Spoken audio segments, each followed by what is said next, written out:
Is that better? Hi, Luna.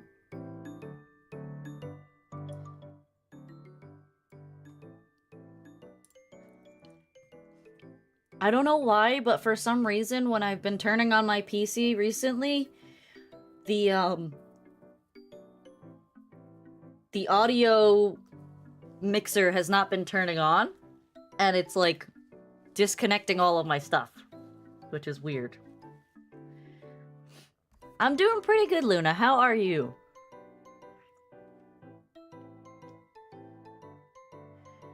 Alright. I'm ready to start. We're gonna start. Okay, so we're gonna continue with math. Why? Why are we gonna continue with math? Because you are still pretty weak in math, but your English scores were not bad, Pisa.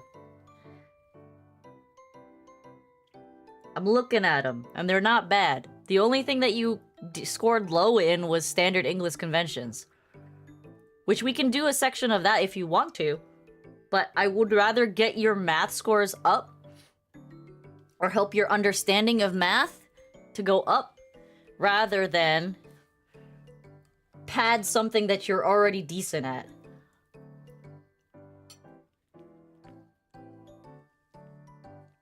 I think we can focus on English a little more after you take your PSAT tomorrow and we get your new scores. How long does it usually take for you to get the score back?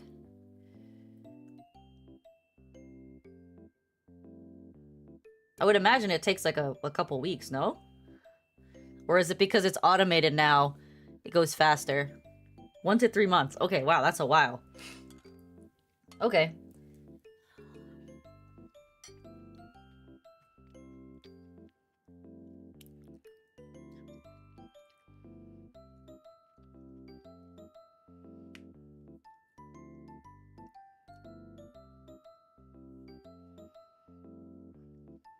Okay.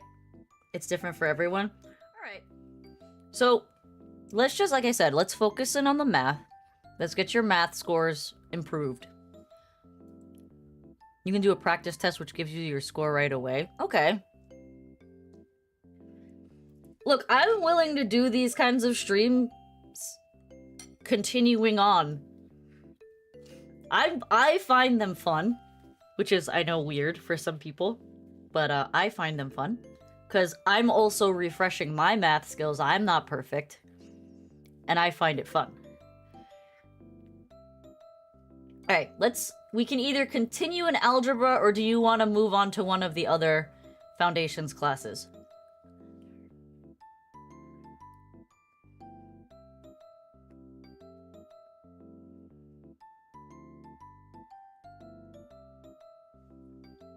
While you think about an answer, I will eat more soup.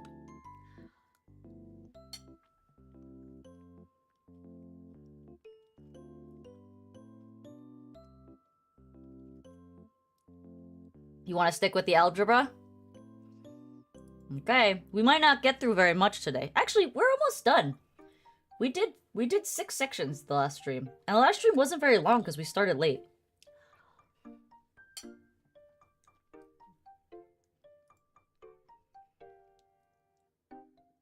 Alright, more word problems. Okay. Let's look at this. What am I eating? I'm eating some of that leftover baked potato soup. I basically spent Saturday and Sunday cooking a lot of food so that I don't have to cook during the week and then I don't have to start stream late. But I think my stream start time will still be 7 because I'm finding that if I leave work at 5 and I go to the gym, it takes me about 10 minutes to get to the gym. Then I have to change. Then I have to go actually work out, and I usually like to work out for about an hour. That means I basically get home right before 6:30. So I think I'm gonna move my stream to 7. Just so that I can get, like, a little more time in. You're going to the gym tomorrow? Alright, let's go through this question. Hyung Young wants to donate more than 5... Excuse me. more than 5... I'm choking on potato chunks. It's okay, I got water. We're good, we're good. Everything's fine. Everything's fine. Okay. Hyun Young wants to donate more than 5,000 in laptops and bicycles. That's a really weird combination. Each laptop that he donates is worth $200, and each bicycle that he donates is worth... Why are the laptops worth so much more than the bicycles? That doesn't seem accurate. Well, maybe. I don't know. I've seen some pretty expensive bicycles. Alright, we got our trusty tablet.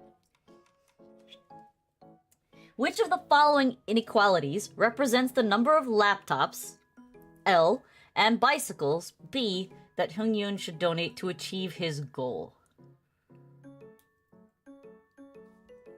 Alright, so they're designating laptops as L and bicycles as B.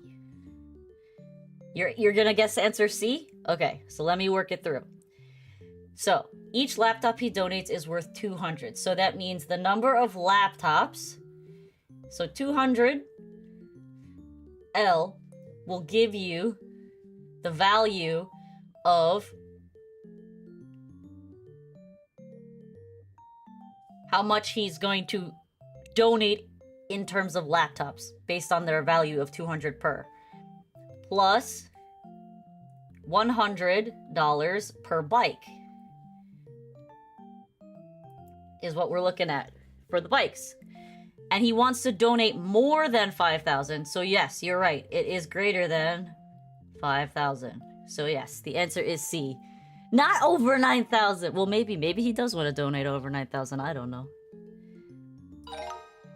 Yes, the answer is C.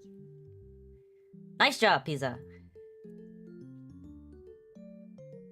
Okay, next question. Oh, these are all equations, inequality equations. Nice. These are fun. Today was a good morning. Why was it a good morning? Did you is because you saw the what did you see? What did you see this morning? You posted a picture of the bunny, right? No, the squirrel this morning.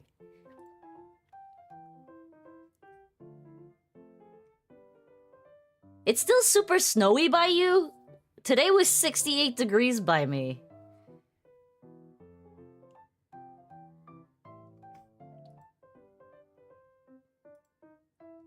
But it was pretty cold last week. Last week was snowy and rainy. Snow melted by lunchtime. Yeah, that's kind of typical in spring and snowy areas. We get that here too. Alright. Next question. Victoria is running a fundraising campaign for the local community center. Her goal is to raise more than $5,500. So she wants to raise...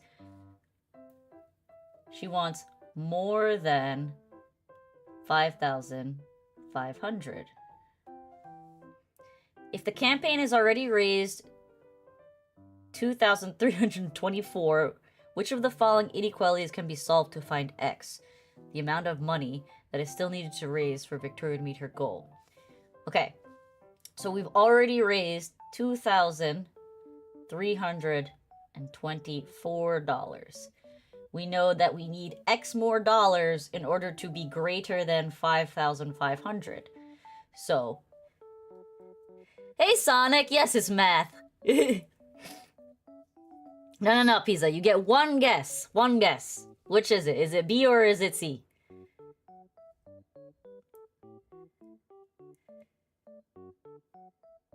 I'm doing good though, Sonic. How are you doing?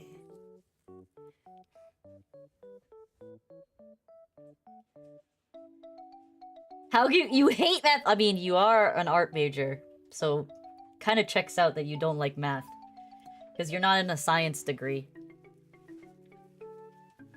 But you can do it. You're gonna go with D. Okay.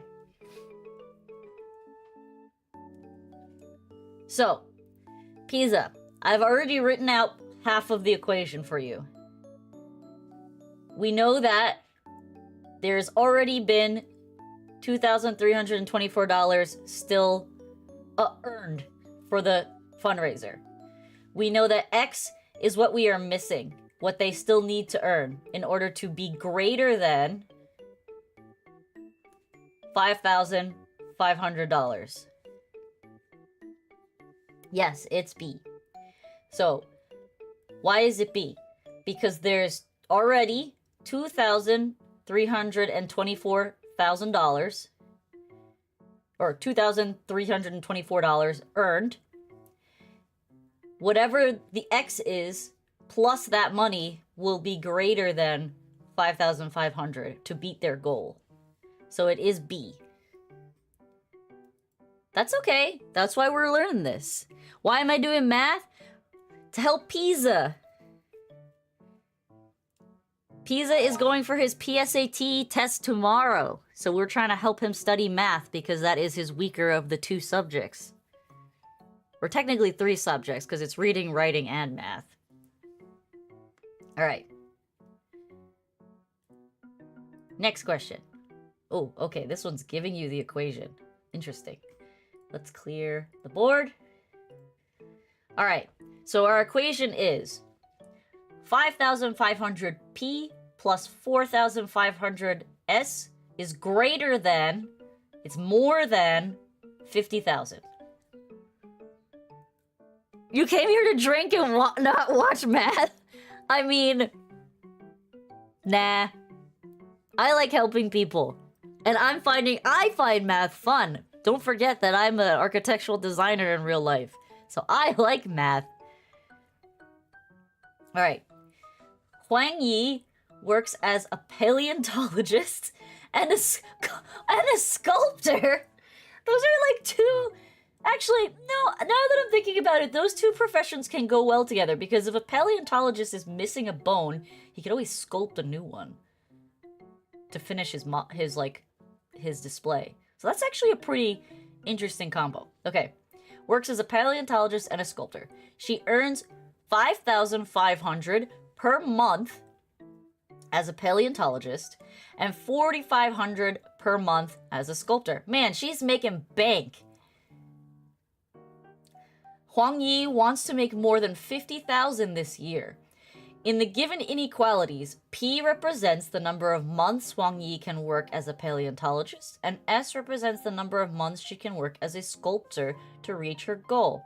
If Huang Yi works for 6 months as a paleontologist this year, what is the minimum whole number of months that she must work as a sculptor to reach her goal? Okay, so what we need to know, we have this equation. They already gave it to us. So we have 5,500 P plus 4,500 S is greater than, because she wants to earn more than $50,000. Okay?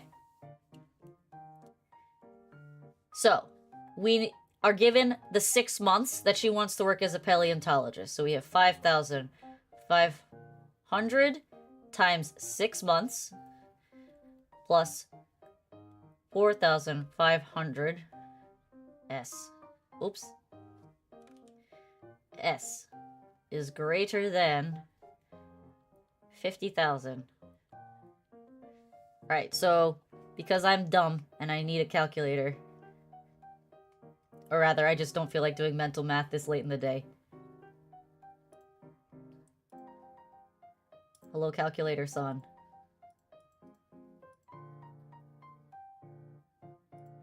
Okay.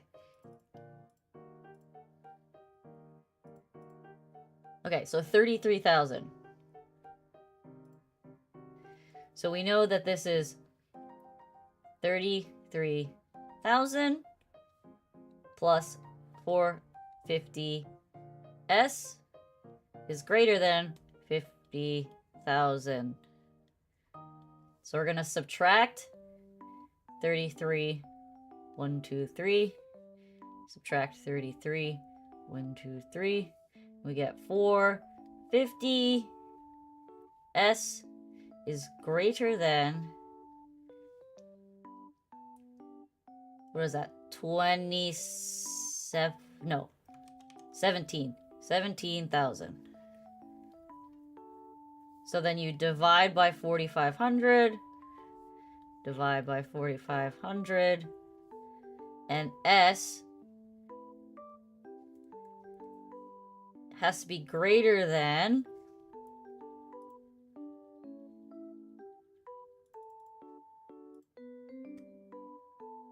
17,000 divided by 4,500.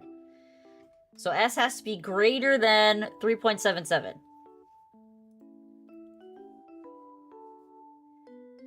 3.77. Or 3.78. So it's asking for the nearest whole number. It wants the nearest whole number, so the next whole number is 4. Well, it's asking for the greater than nearest whole number, so rounding up.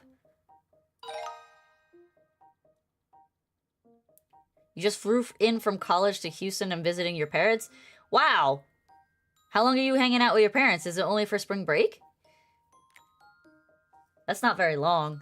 But enjoy. The first thing you do when you come home from your parents is watch me and drink?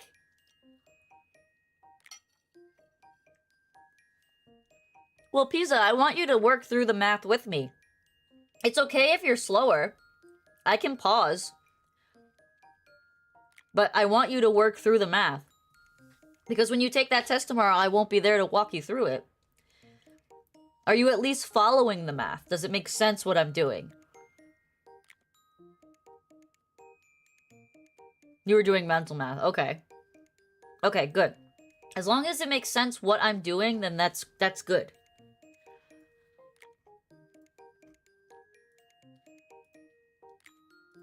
Okay. Here we go.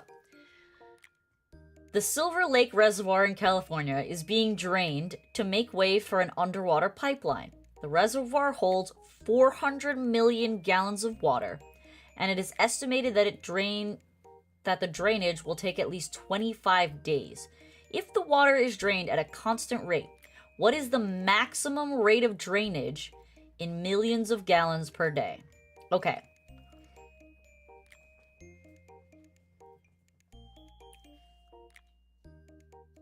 You bird with you, Bob, before I went to college since he was 14. He's one of those mimic. He's a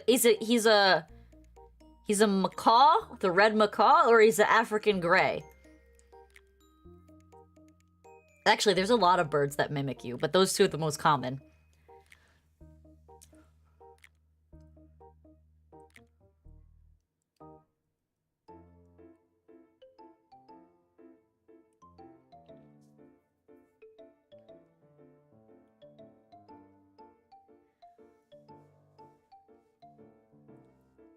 Yes, you are correct.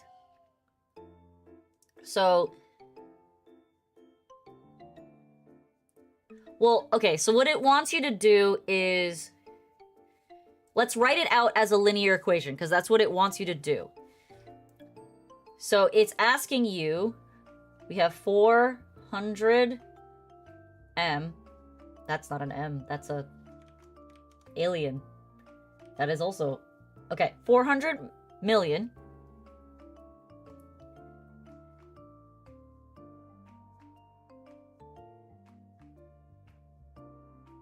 It's asking you for the rate of drainage.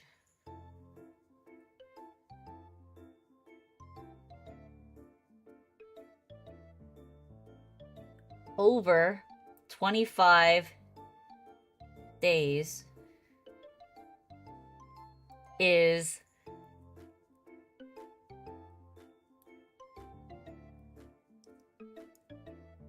greater than X. Okay, does this make sense? This is a little bit of a hard one. Basically, if you take the 400 million and you divide it by 25, they want to know... Okay, so why is it greater than? Because it's asking you what the maximum rate of drainage is. So, when they say maximum rate of drainage, 400 million divided by 25 days must be bigger than whatever X is. If X is bigger, then that means it's draining more than what the maximum drain rate is. Does that make sense? Is that clear? So They're just trying to get you to understand linear equations and whether to round up and down. It's basically how you're supposed to round things. Sonic, stop teaching him to be bad. No. Have you ever taken a PSAT? They're all gonna be staring at them. Those computers are locked. Okay, so 400 million, right? What is that? 40 million, 400 million divided by 25. Okay, so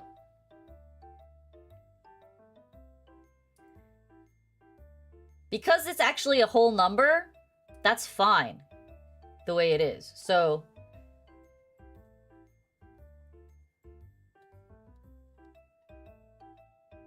16 million works fine.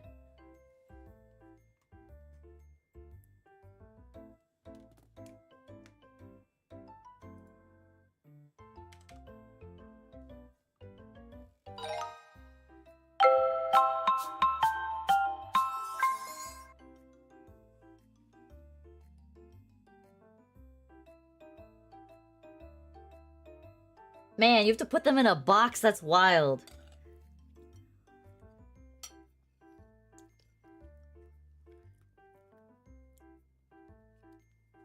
Sonic, I always appreciate you coming to my stream, but if you're gonna complain about the content that I'm doing, you can go watch someone else for the evening.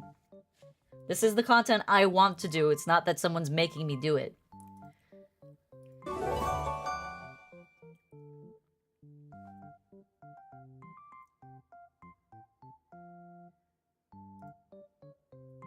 Alright.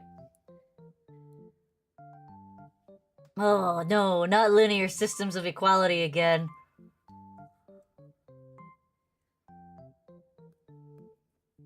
Other VTubers scare you? What does that even mean? Why do they scare you? Alright, let's see. Graph questions.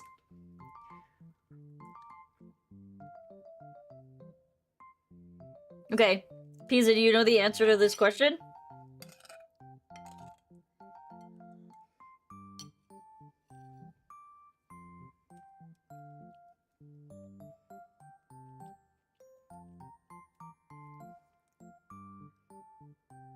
Right, but what's the answer? I get banned way too quick from their streams?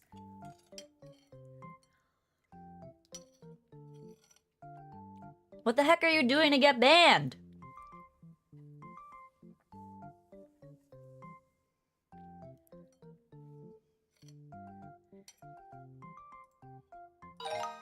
Yep, that was a pretty easy one. Good job.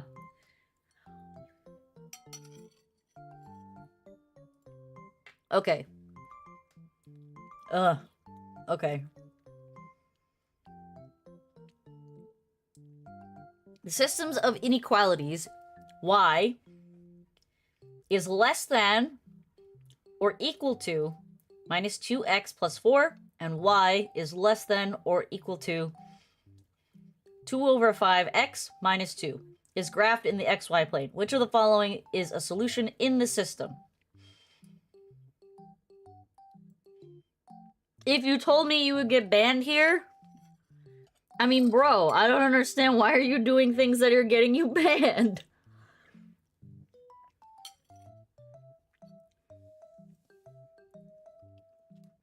It's pretty easy to not get banned. It's literally don't post lewd content, don't harass people, and follow the rules of the stream.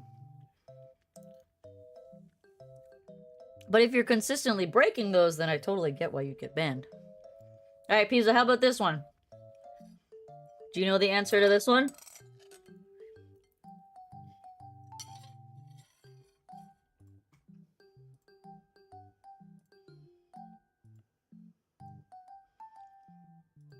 Oh, I didn't mean to click anything.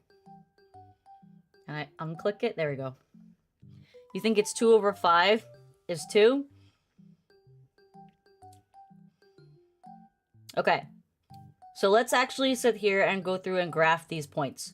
So you have minus 2, 4. This is not in the system of equations. The shaded area is an answer in the system of equations. 2/5 is like here. And 2. So it's not in the system of equation.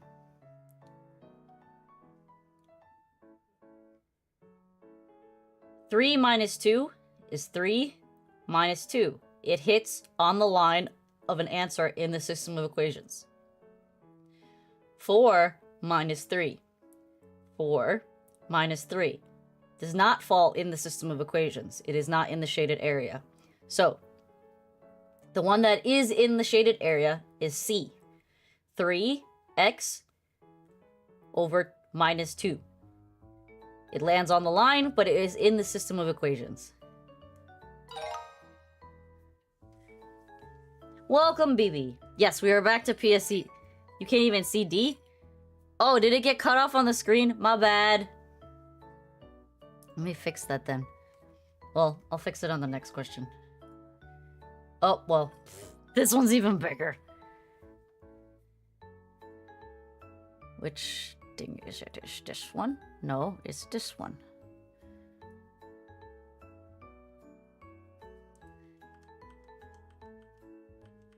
There, you don't need to see the top bar. That's fine. There we go.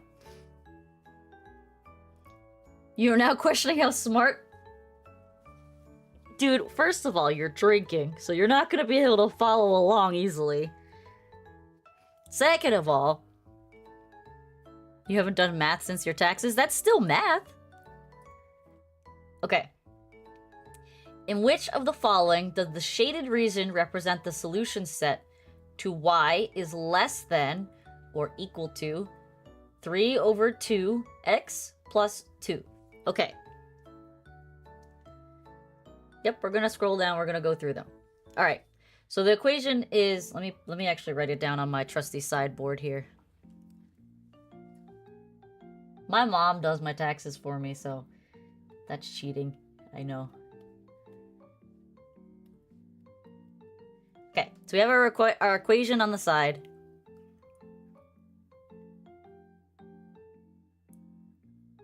You get a teaching license? Not really. I got too many questions wrong the other day. My sister can have the teaching license. Okay, this is the equation we're working with. So y is less than or equal to 3/2 x, 3 over 2 x plus 2. So when it's less than or equal to, it means that the shaded area, the solutions, are below the line. So we can immediately eliminate A and B because the shaded area of solutions are above the line. So it's one of the two on the bottom. You think it's D?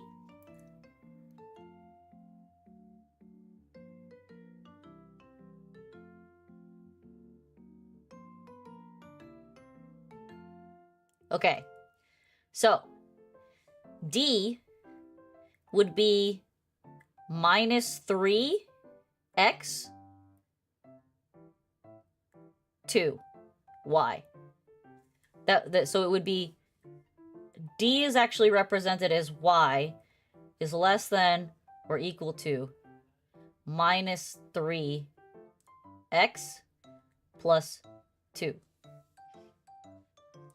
C, if you look, so when you break down 3 over 2, what is that? So 3 over 2 equals 1.5, 1.5.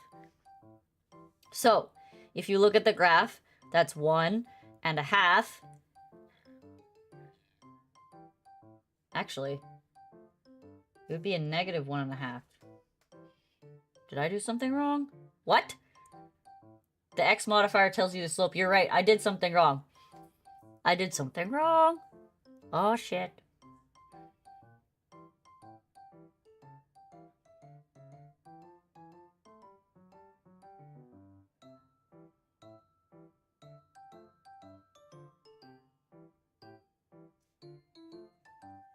This is why I can't be a teacher. Can you see the question? The question is, what graph represents the equation over here? This equation on the top. Y is less than or equal to 3 over 2x plus 2. That's the question.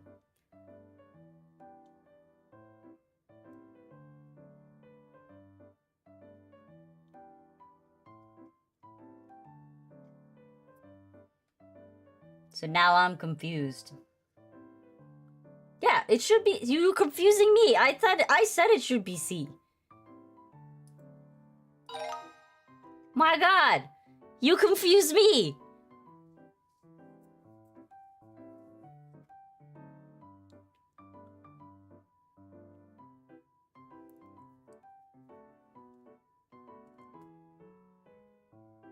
Okay, bye, Sonic. Have fun.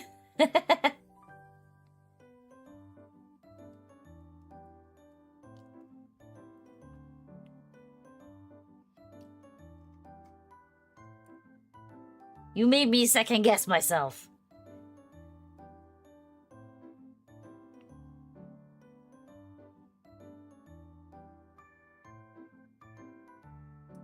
Okay, next question.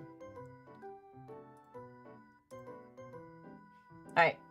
The graph of y is less than or equal to minus 4x plus 1 is shown.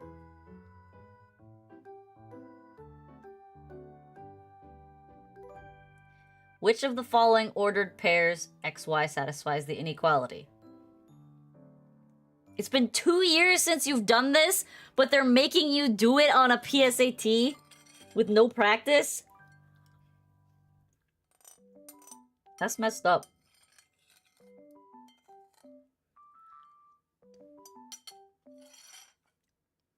Okay, I'm done with my soup. Alright, Pizza, what do you think? What's our answer here?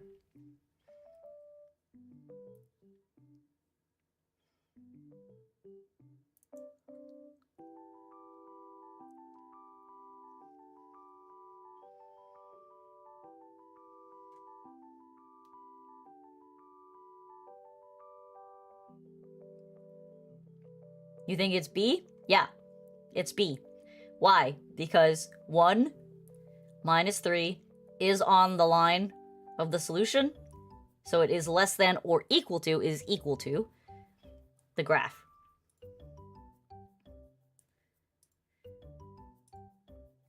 Yes, if it's well, it's the fact that when you plug in the coordinates, the 1 minus 3, it falls within the shaded area or on the line. That's what less than or equal to means. It has nothing to do, I mean, the number being negative is part of it, but that's not the reason why it's the right answer. It's because when you graph these out, 0, 4 is up here. It's not in the shaded area. 2, 2 is not in the shaded area. And 4, 0 is not in the shaded area. But when you graph out 1 minus 3, it hits the line. Or is in the shaded area.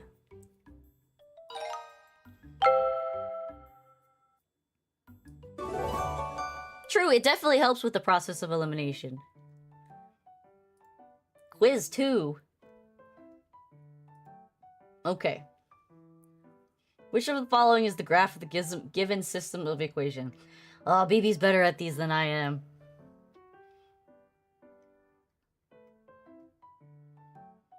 Alright, so let's write our equations down on the side paper.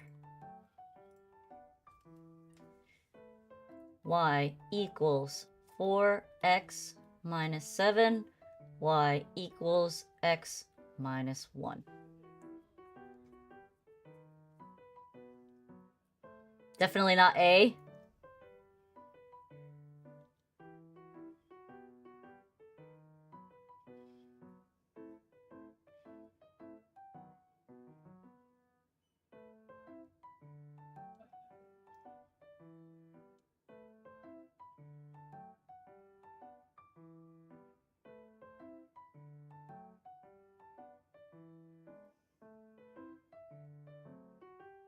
It's not A, B, or C, or D.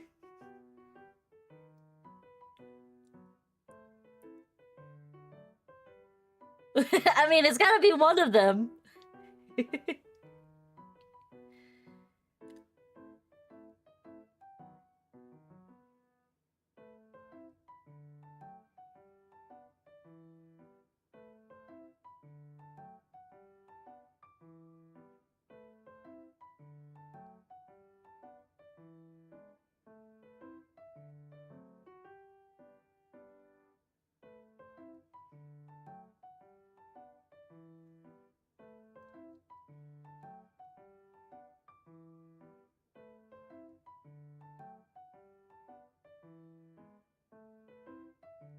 You can't see it though because it's kind of cut off.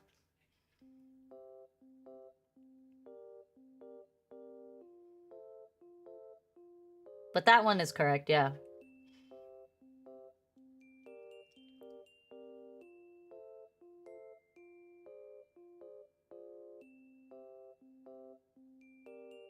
Okay, so what BB is trying to explain is that you have the interception points at -7 and -1. You can't see the -7 on A. Well, okay, so the interception points don't make sense on this one because they're not hitting that negative area. They don't make sense on D either. So it's not B and it's not D. But on A, you can't see that this line is intercepting at -7 and this line is intercepting at -1. This one is probably intercepting at -7 and this one is intercepting at -1. But what you're looking for is your slope is a positive slope. So it cannot be A because these are negative slopes. Does that make sense? Exactly.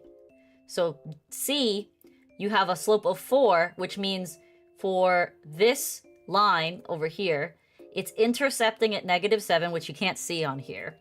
But for every 1 it moves over on the x-axis, it's moving up 4 in the y-axis. So you see that? Let's look at. So we have a point here. 1 over on the x-axis is 1, 2, 3, 4 on the y-axis. That's your slope of 4. For this line, every time you move over x1, you move up y1. That's why it's just represented by x. There's no number in front of it. But it could also be written as 1x. It's the same thing. So, because these are positive values, these are positive slopes, and the intersection points make sense, even though you can't see this one. This is a poorly designed question. They should at least show you up to like -10 so you can see the intersection point. This is basing it on assumption, which is like kind of unfair, but yeah.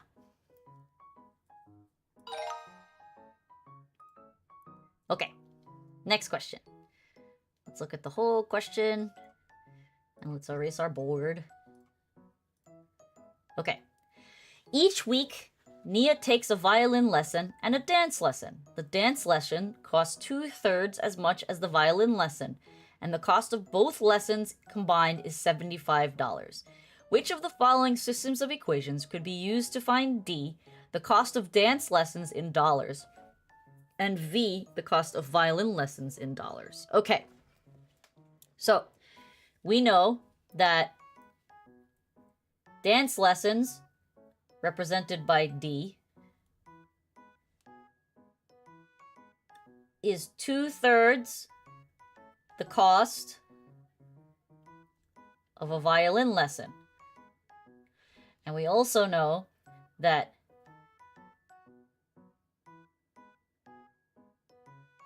the violin lesson plus the dance... Actually, I wrote that equation wrong.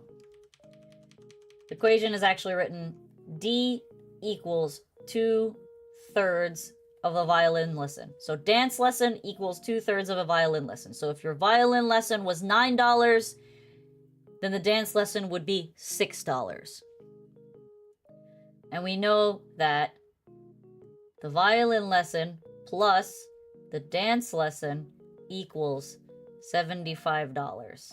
So if you substitute this value, D, we have v plus 2/3 of v equals $75. Actually, it's not even gonna make you do that, is it?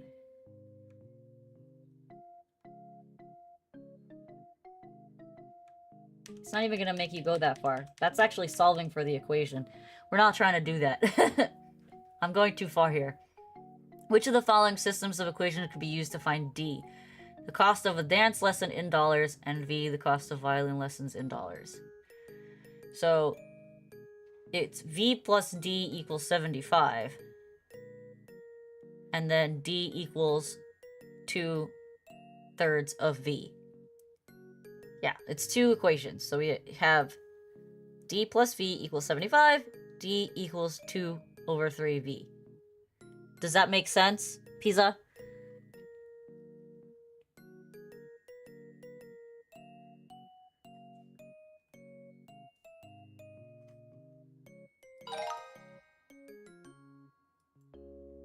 Okay, next question. Alright. 2y minus x equals 0, x equals y plus 7. If xy satisfies the given system of equation, what is the value of x? Oh, we're doing these again, huh?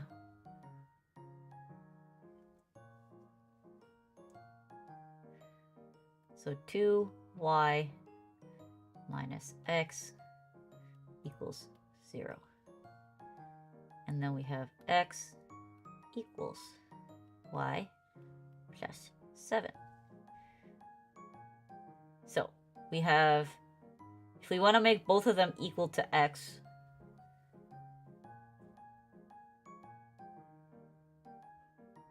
actually we want to make them both equal to y. So plus x plus x. So 2y, oh my god, that looks like an x. 2y equals x. So y equals x over 2. And then we have y equals x minus 7. If we subtract 7 here, we subtract 7 here. Okay. So now we have two equations that are equal to each other. We have x over 2 equals x minus 7.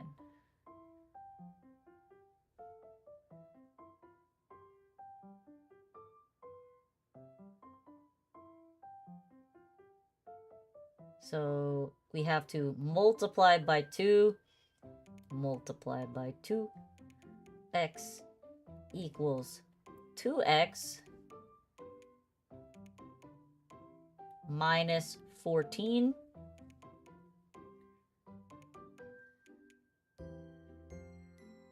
minus 2x minus 2x gives you minus 3x equals minus 14. Something doesn't make sense here. This is gonna give me an improper number.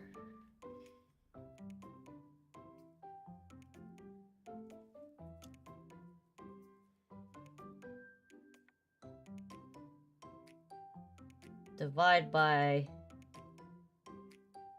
minus 3. No, something's wrong here. What did I do wrong here? What did I do wrong here?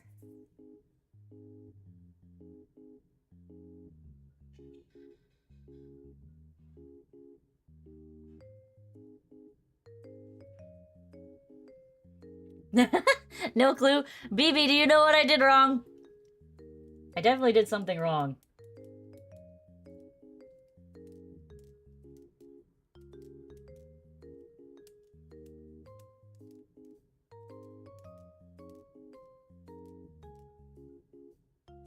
Oh! I know what I did wrong. I know what I did wrong. I figured it out. Okay. So, Minus 2x is going to give you minus x, not minus 3x, because this is a positive x, this is a negative x. Negative 2x equals negative 14. Then if you get rid of the x negative on both sides, x equals 14.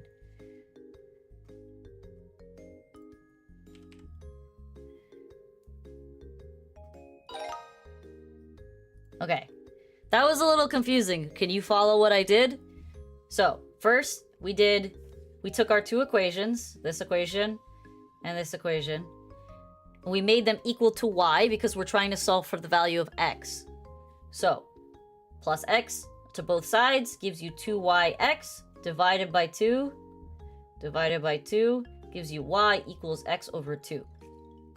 And on this side, we subtracted 7 from this side because we want to isolate the y. Subtract 7 from this side, so you have y equals x minus 7. You set those two equations equal to each other because y and y. So x over 2 equals x minus 7. Because this is being divided by 2, you're going to multiply both sides by 2. When you multiply this side by 2, you have to distribute it across the x and the negative 7. So now you have x alone on this side equals 2x minus 7 times 2. Minus 7 times 2, so minus 14. Then you want to subtract the 2x from this side to get all of your x's on the same side. Minus 2x, and you have one positive x. Think of this as a positive 1x. Gives you negative x equals negative 14. And then you cancel out the negatives and you get x equals 14. All right, next question. All right, next question. A trivia contest asks both multiple choice and free response questions. Contestants receive 3 points for each correct multiple choice question and 5 points for each free response question. And they must score more than 60 points to advance to the next round. If Eva advanced to the next round of the contest, which of the following inequalities describes X, the number of multiple choice questions, and Y, the number of free response questions that she answered correctly? Okay, I didn't mean to select B. That was an accident. Click off. Yeah, unclick. Okay. All right. We know that you get 3 points for each correct multiple choice. So 3. And multiple choice questions are described as X. So 3X plus 5Y for the free response question. So 5 points for each free response question. And we know in order to advance to the next round, we have to score 60 points. Now the question is, if Eva advanced to the next round, means she scored more than 60 points to qualify. So we know the equation is now 3x plus 5y is greater than, because her points was higher than 60 in order for her to pass. 60 is the passing that you need. So the answer is A.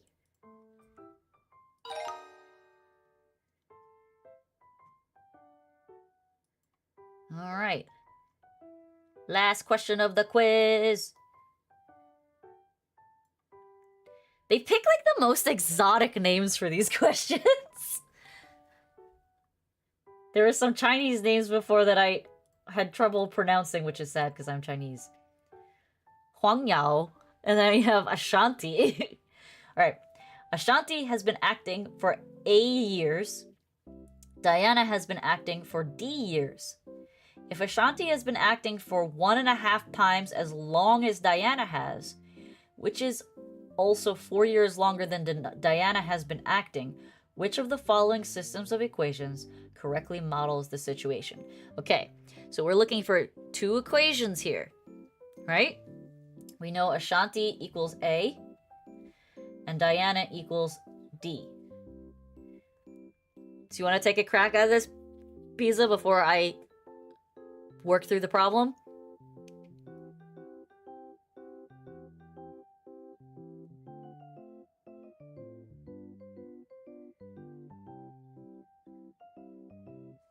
Take a drink of water.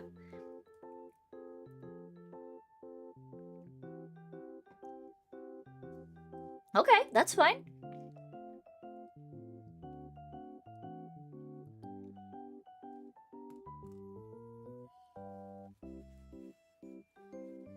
I actually really love this music playlist. It's so chill and cute.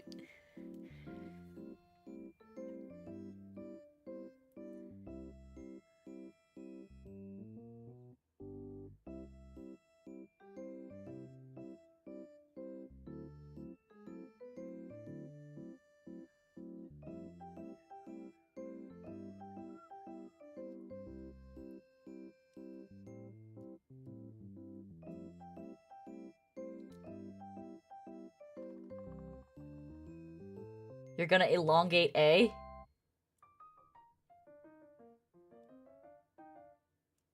You're gonna go with eliminate A? Alright, why are you eliminating A? Give me your reasoning. Are you guessing? Or do you have a reason? So we know we're looking for two equations here.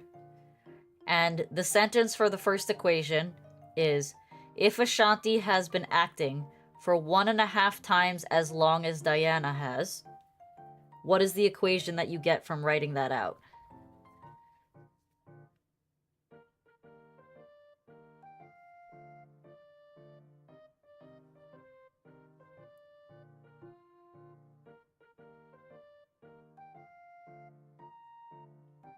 What do you mean the bottom half? So you have, these are how the equations are written. You're looking to solve for, well, not solve for, but you're trying to interpret the sentence as a question. You give up? You can't give up. Okay, I'll walk you through it. So, the first question says, or rather the first statement is, if Ashanti, which is A, has been acting for 1.5 times as long as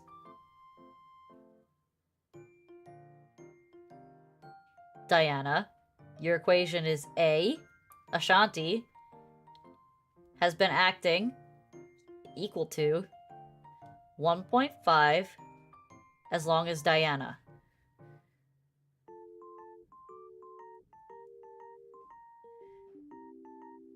Yeah, it's asking to make two formulas, correct. So, but it's also, the key word here is which is also 4 years longer than Diana has been acting. So each of these sentences, the first part of the sentence and the second part of the sentence, are individual equations. So, because it says which is also, it's asking you to solve for A again. A equals, Ashanti equals 4 years longer than Diana. So, D plus 4.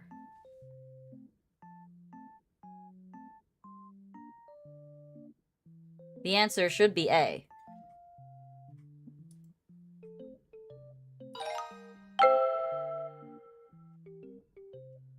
Were you able to follow that, Pizza?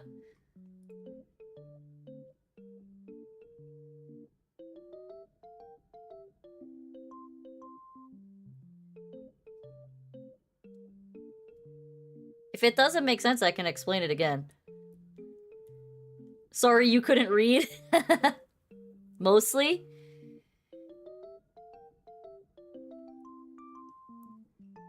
Okay, what's confusing you about this question? And I'll try to help you work through it.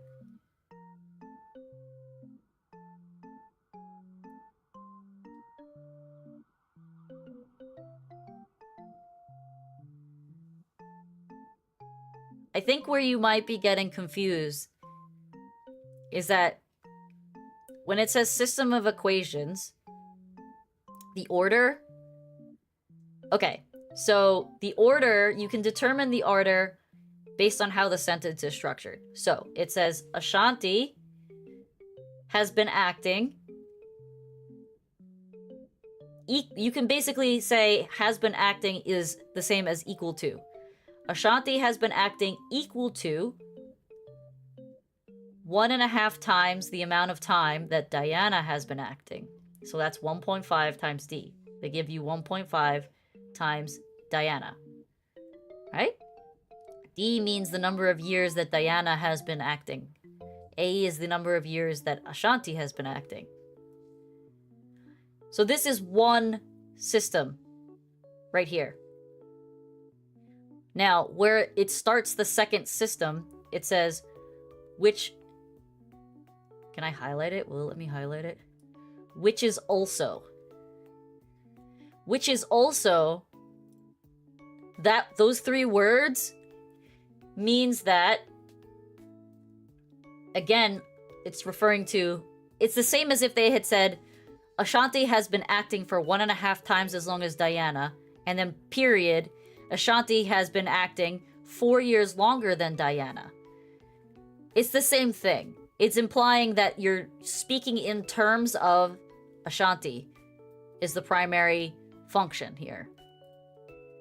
So they want you to write the equation essentially solving for Ashanti.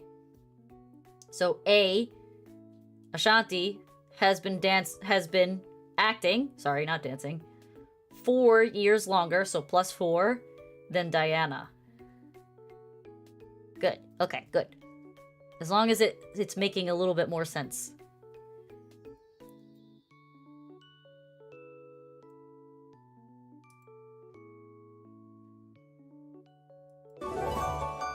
Okay. There we do. We solved the second... Oh my god, course mastery only 6%. Unit test! 10 questions! Oh my god. Alright, are we ready? Do we want a break? We want to stretch?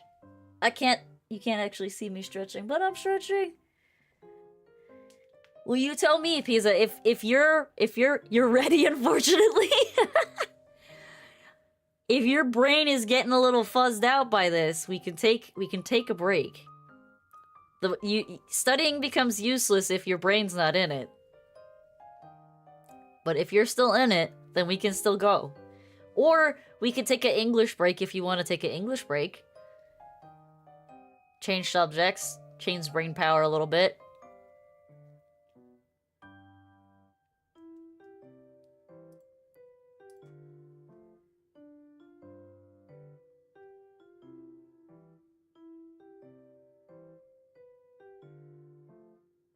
Alright, let's take an English break. I actually want to see what the English questions look like. So let's look at your PSAT score again. You had an insanely high score for information and ideas, so we're not going to do that section. Your craft and structures and expression of ideas was pretty good too. So we need to do standard English conventions.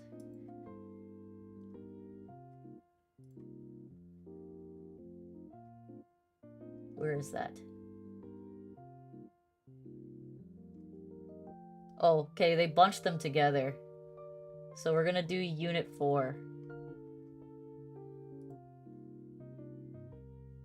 Alright. Doing Unit 4. It's because you didn't get the most correct answer. Is there more than one correct answer for the questions?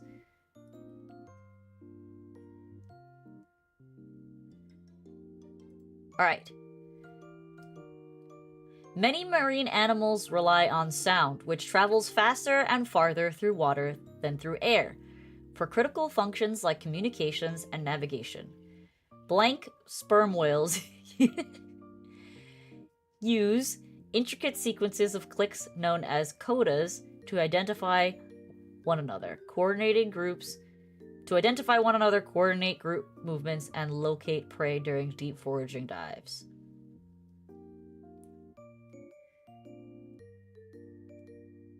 There's 2 for every question, but you only get points for the one most correct. Interesting. Yes. B is the correct answer.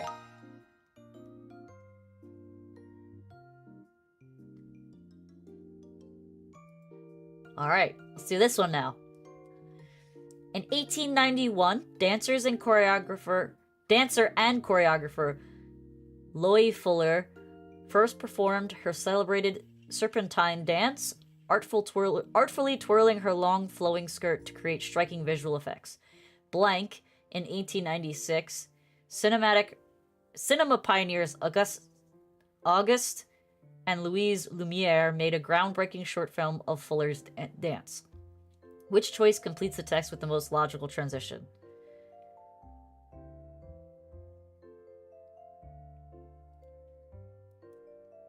See, I think you're very good at English.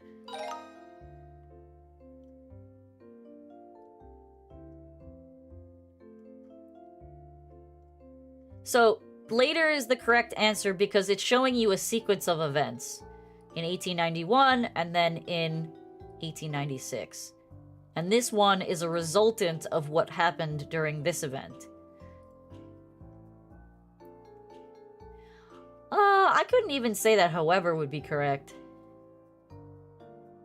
I guess what I see what you're saying by it could be also correct. But however implies that it's a somewhat contradictory statement. Like, for example, I like ice cream. However, I don't like strawberry ice cream. So my first sentence is that I like ice cream. However means that there's a condition to my first statement that would make it somewhat false. But yeah, B doesn't make much sense.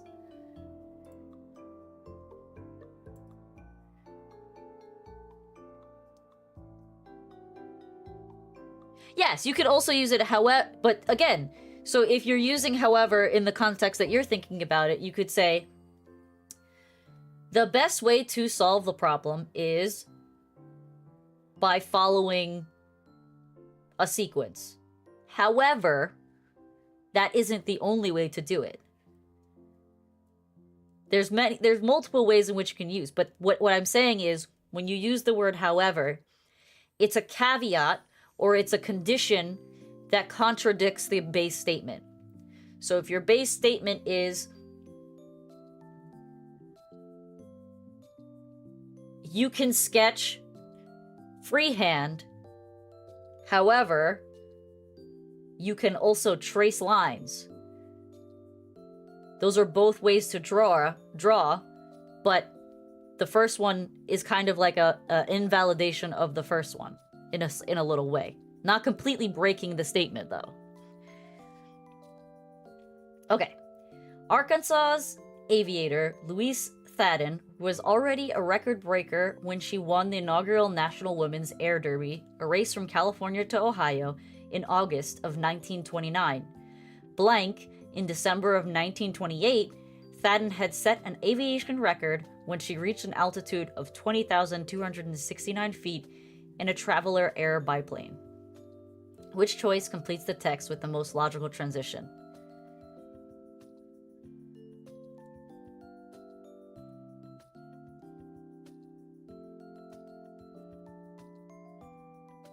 Yes, A again. So now when you're looking at the dates, always pay attention to the dates that they're giving you. This one happens in 1929. This one happens in 1928. So this happened before this.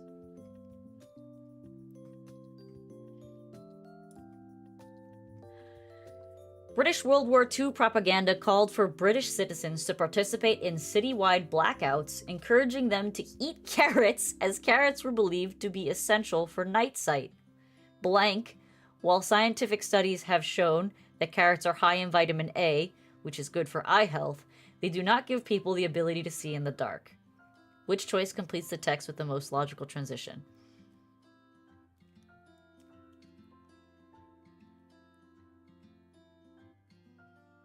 This is really interesting that the 4 questions are showing this pattern.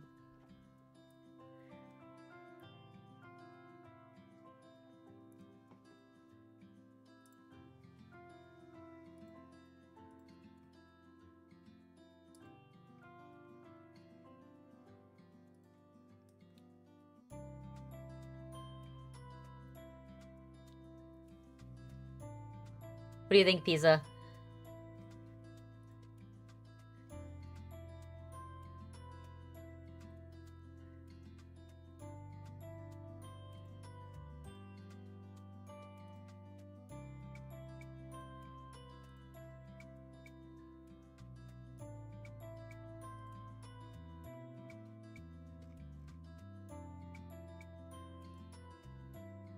Let's go with B.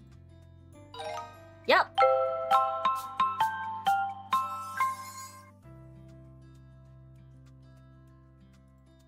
So this is another example of what I was saying. When you use however, it's usually saying that there is some sort of contradiction to the first statement. The statement is, British World War II propaganda encouraged them to eat carrots as carrots were believed to be essential for night sight. However, contradictory, while scientific studies have shown that carrots are high in vitamin A, which is good for eye health, they do not give people the ability to see in the dark. So they do not give people, however, they do not give people the ability to see in the dark, contradicts the first statement that says carrots were believed to be essential for night sight. Blueberries are also good for night health. They're also good for gut health. Good antioxidants. Good also for killing bacteria. Well, not killing, but bacteria like to bad bacteria like to cling to sugars and the vitamin D that's in blueberries. But yes, does that make any? Is that a little bit clearer on why, however, is the best one? Because if we walk through these, when you use the word furthermore, you're trying to further prove a point. So you would say something like exactly what we're just talking about. Blueberries are good for eye health. Furthermore, they are also good for gut health. It's because your mind went blank after answering. When you use this one, like, as a result, see, if you were to use as a result, then the following sentence should be, as a result, people were buying more carrots than the shopkeepers could keep in stock because they thought that they were going to have better night vision because of it. Similarly, would be used as for a sentence that is equal to something like this. So, the British World War II propaganda encourages them to eat carrots, as carrots were believed to be essential for night sight. Similarly, blueberries were also believed to be good for night sight, is how you would use that. But that's not the sentence that's there.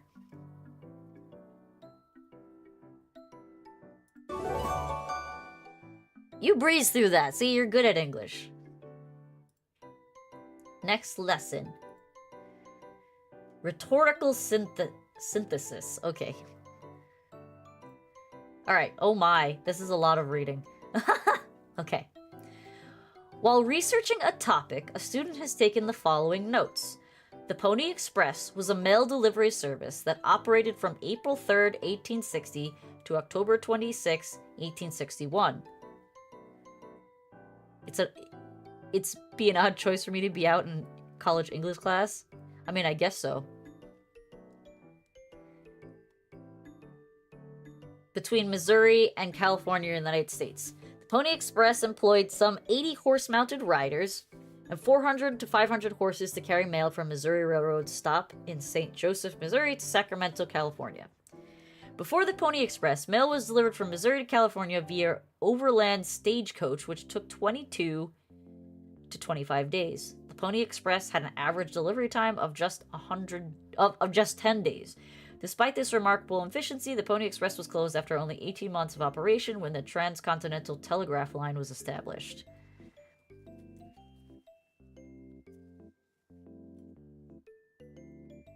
Alright.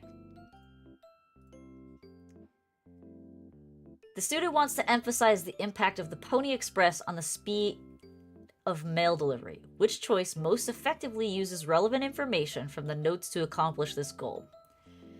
Alright. I hope you're able to follow those notes. D, damn, you didn't even give me a chance to read through the answers. From April 1860 to October 1861, the Pony Express delivers mail between us. Yep, that's definitely not A. No, that's good. I'm glad you're able to answer the questions quickly. You definitely are much more confident in English than you are with math. Don't apologize. The Pony Express reduces the time it took to deliver mail from Missouri.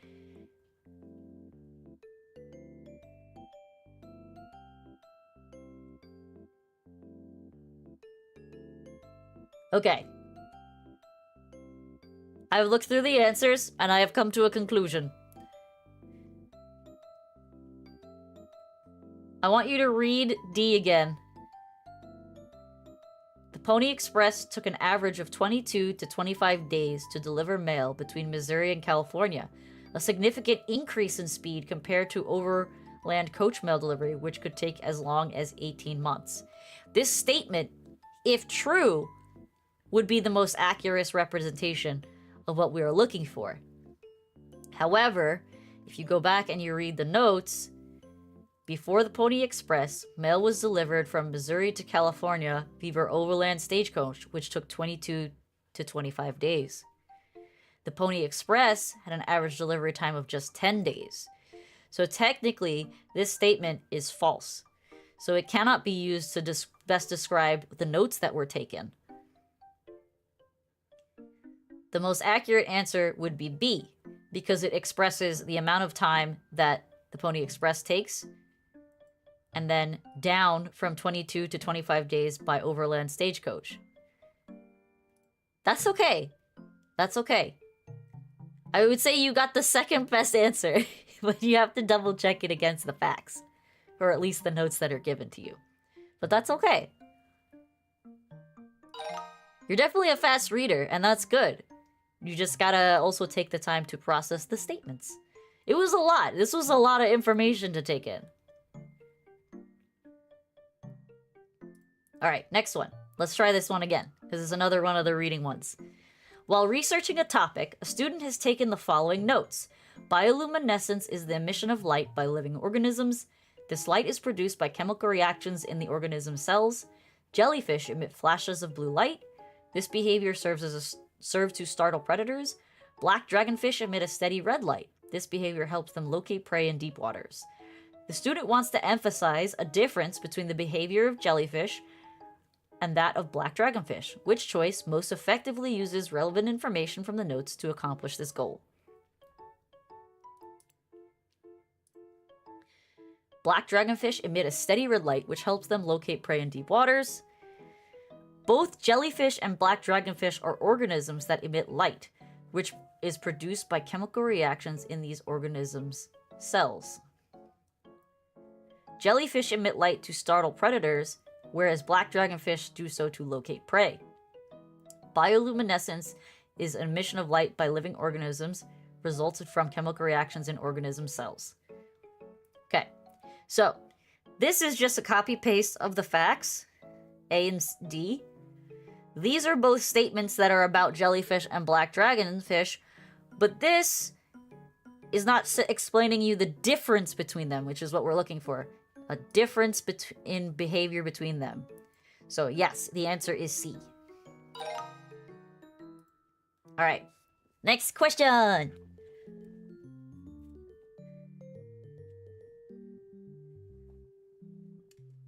Alright, Ovest. Is that an Ovest question mark, or is that Ovest? Yeah, we got it right.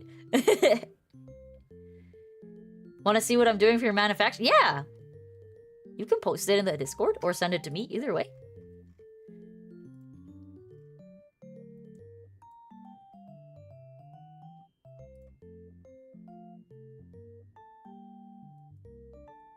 I'll give you a minute to send me a picture of what you're making in your manufacturing class. I will take a drink of water, but not for a minute because I'd probably drown.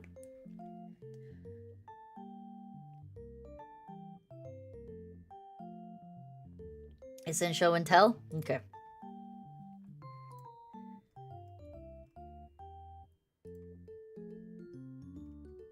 I don't see anything in show and tell. Is my Discord lagging? Oh, it's a picture, so it's probably taking a minute to upload.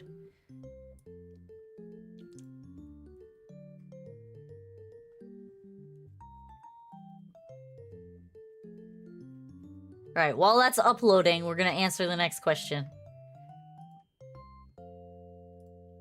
Alright. While researching a topic, a student has taken the following notes. Oracles of the Pink What? Oracles of the Pink Universe was a 2021 exhibition at the Denver Museum of Art in Colorado. Hey, look. It features 8 artworks by South African artists Simphiwe Nzube. One of these works is a painting titled Assertion of Will. Assertion of Will depicts 3 standing figures. The figures wearing clothes made of fabric pieces stitched to the painting canvas. Okay, interesting. The student wants to describe how fabric is used in Assertion of Will. That's what we're looking for.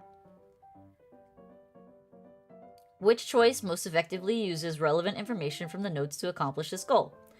In Assertion of Will, the figure's clothes is made of fabric pieces stitched to the painting canvas. Depicting 3 standing clothed figures, Assertion of Will is a painting by that name I'm not going to try and pronounce again. Assertion of Will was one of 8 artworks exhibited in Oracles of Pink Universe at the Denver Museum of Art. The exhibition Oracles of Pink Universe featured artwork by the artist Simp. Artist is named Simp now.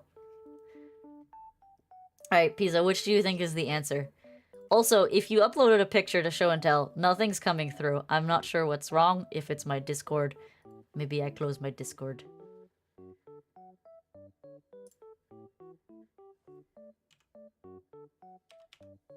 Maybe I open Discord again. Alright. I'm not getting a picture if you sent it in Discord. I wonder why. Definitely not C or D. I agree. These are both talking about the artist, and they're not focused on the description of fabric in the piece of art. It still says sending? Okay. I will wait for it then.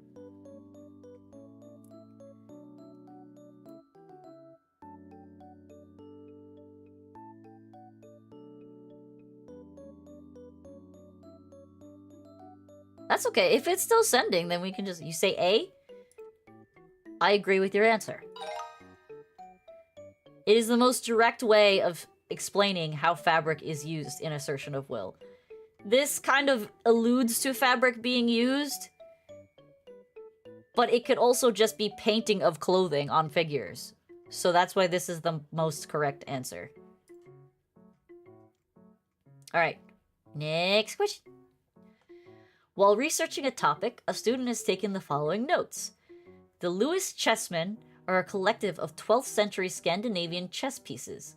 They were part of a large hoard buried on the Isles of Lewis in the Outer Hebrides, Scotland. They are worded weirdly on purpose. That's very true.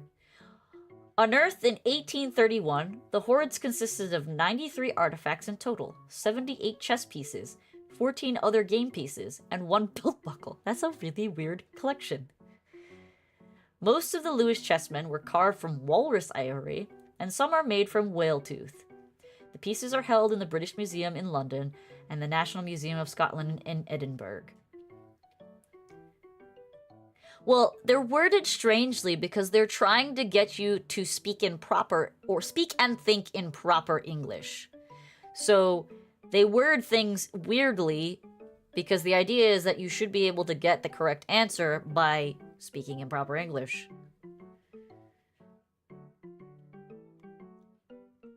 Or also thinking in proper English. Alright, the student wants to describe when and where the chessmen were found. So, for questions like these, where they give you a bunch of facts, and then they ask the question, it's always helpful if you have your pencil, or if even do what I'm doing with your mouse, because if you're doing it on a computer, and highlight exactly what they're asking for. So, the student wants to Describe when and where the chessmen were found. That is what you're looking for. So the answer that most aligns with that is going to be your easiest, clearest way to get to the answer you want. So, A, discovered in 1831, the Lewis chessmen were carved from walrus and ivory whale tooth. So, this answer resolves the when, but it doesn't resolve the where. It gives you the how and the what, how they were made, what they were made of, but it doesn't give you the where. So, B, the Lewis chessmen were part of a discovery that included multiple other game pieces and belt buckles. This is irrelevant to what we're looking for because it doesn't give you a where or a when. The Lewis chessmen were discovered on the Isles of Lewis, that's your where, in the Outer Hebrides, Scotland, in 1831. That's your when. So yes, the answer is C, but we're going to read through this. They're currently held in the National Museum of Scotland, Edinburgh, and British Museum of London. Lewis chessmen were discovered in Hebrides. This answer is half correct because it gives you when they were discovered and where they're currently being held, but not where they were found. So yes, it is C. We got a badge! I don't even know what that means. We got badge. Alright. You sent them? Oh. Oh my god, is that the Pink Panther? What are you making?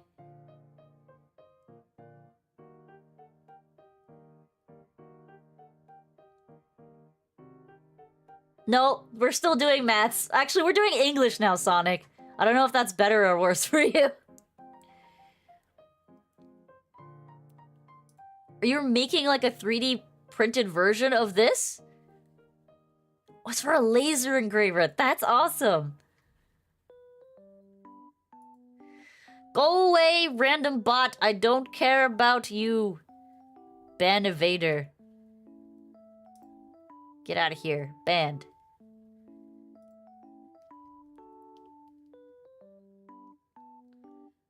You speak English and Korean? Are you half Korean? Or full Korean? I don't know.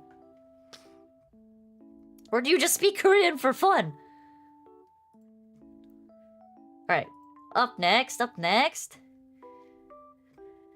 Form and sentence structure. Your teacher said you could clean it up a bit?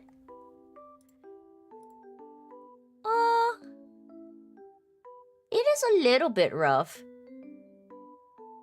There's some areas that you should try and connect if you can.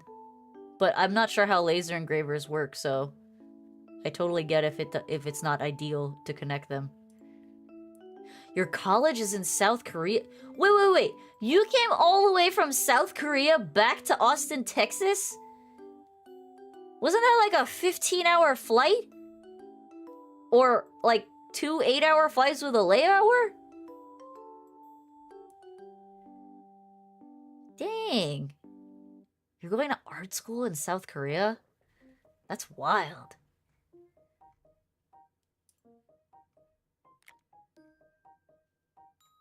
Houston. I'm sorry. Houston, Texas. I knew it was Texas somewhere. Alright. Form, structure, and sense. We're not gonna watch the video. We're gonna go to the questions. No videos. Alright. Here we go. We're back to questions. We took a 1-minute break. Unless you want a longer break.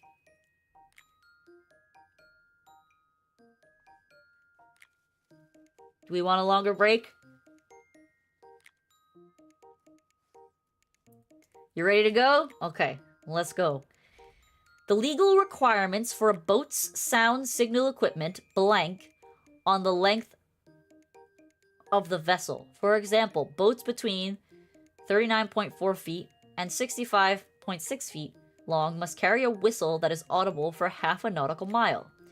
Which choice completes the text so that it conforms to the conventions of the standard English? Of the standard English. Kick bar!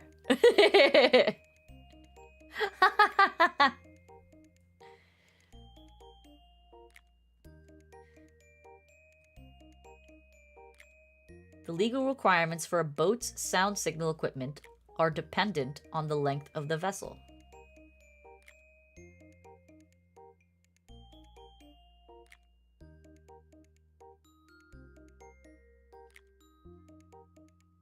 You want to go with B?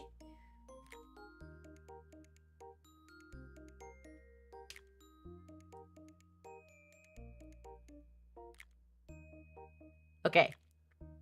I will withhold my answer. But, actually, I won't withhold my answer. You say yours is B?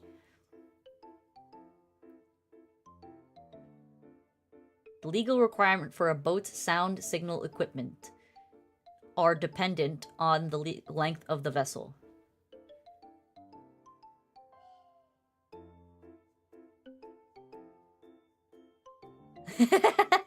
That's why I read it out loud.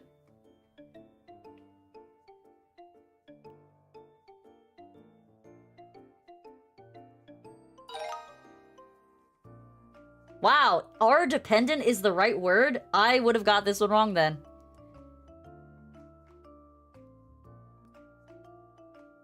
The plural verb are dependent agrees with the plural subject requirements. That sounds really wonky though. Is that really correct?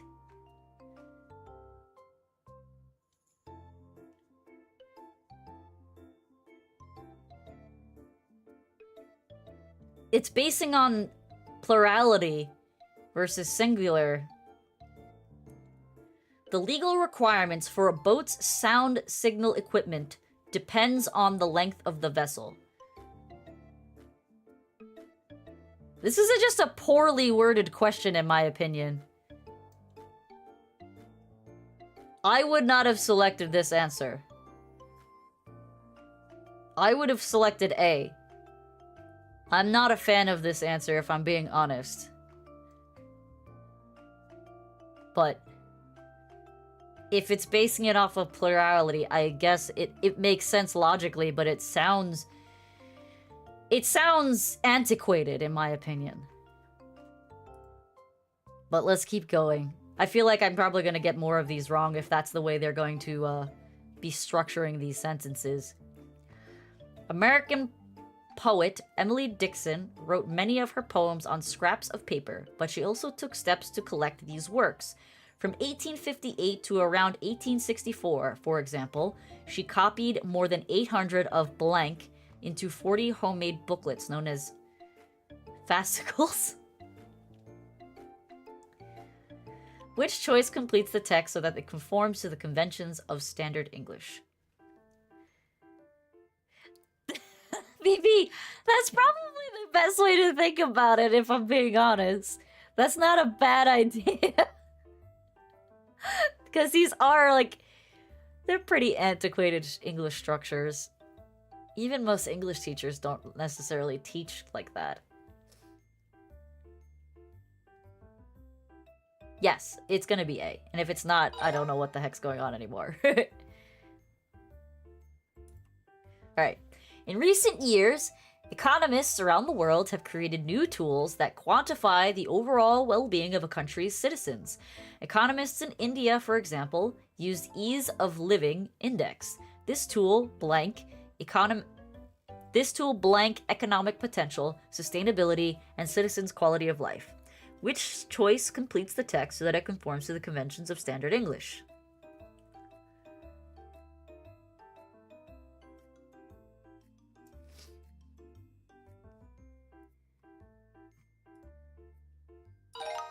Yep. That one wasn't so bad. That first one was a frickin' doozy. That one was weird. I feel like most kids would get that wrong. I mean, heck, 2 adults got it wrong. Alright.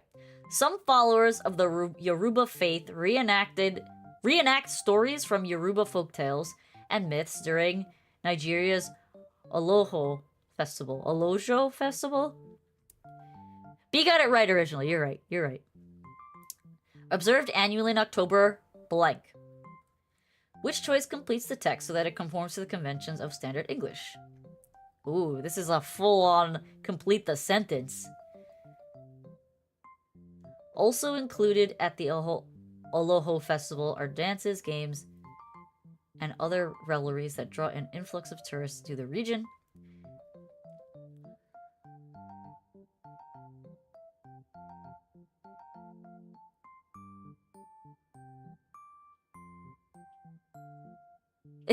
at least you're being manly about it, BB.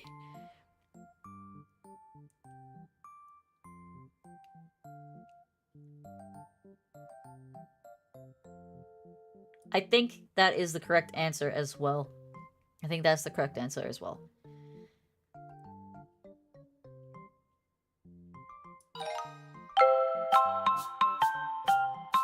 Yeah, but here, what I meant, Pizza, was that BB and I are like, as far as I'm aware, 30 plus adults. And if we got it wrong, as questionably mature adults, then it would be pretty easy for a high schooler to get it wrong. BB is 29?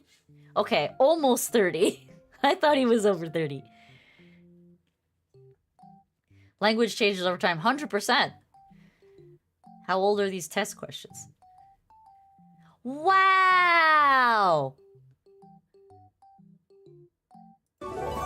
Yeah, like skibbity.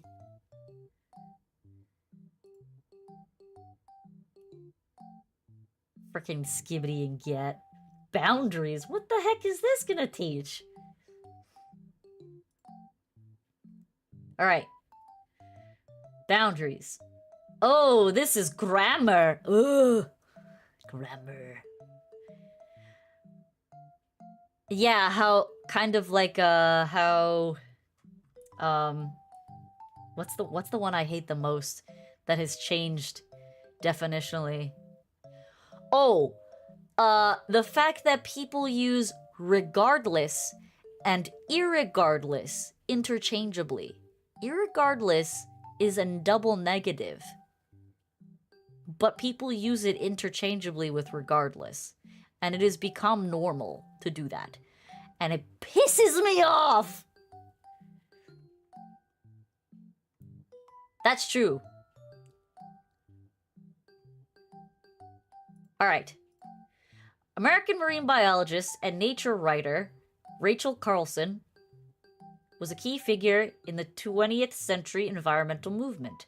Her 1962 work, Silent Spring, scrupulously detailed how the pesticide DDT contaminates the food, blank. This revelation led to the United States banning the substance a decade later. Which choice completes the text so that it conforms to the conventions of standard English? You suck at grammar? Okay, well then, good, we found something that you need to work on. Seoul National University. How did you get into a... Or what... Okay, 2 questions. How did you get into a Korean college? And 2, why did you want to go to a Korean college as an American? I'm curious. Alright, give me your best effort choice. Pizza.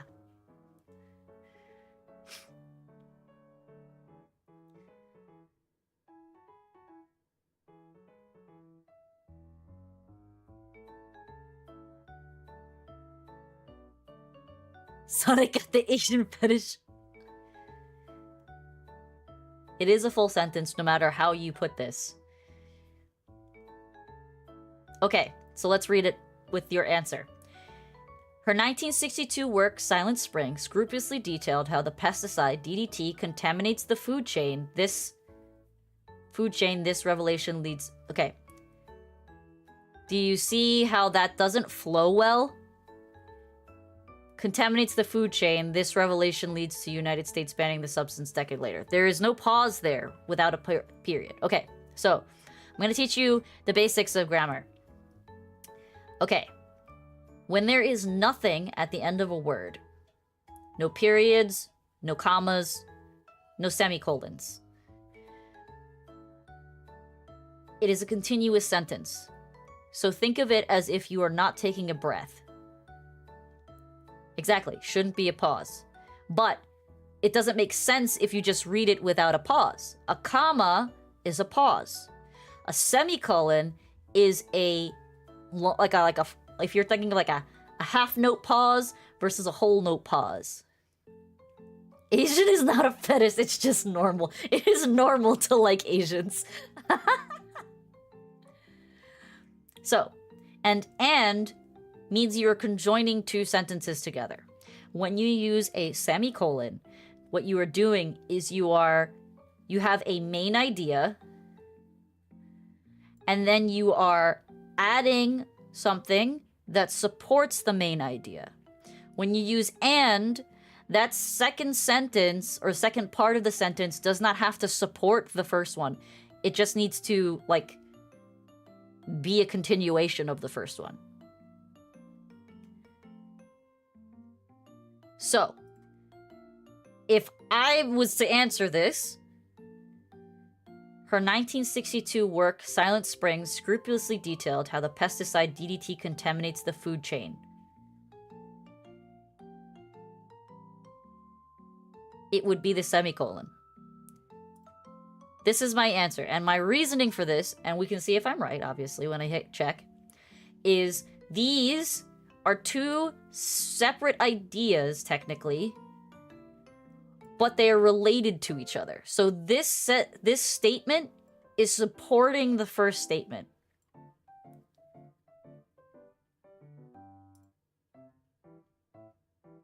So when you would use chain and, it would be, for example, her 1962 work, Silent Springs, scrupulously detailed how pesticide DDT contaminates the food chain and kills animals.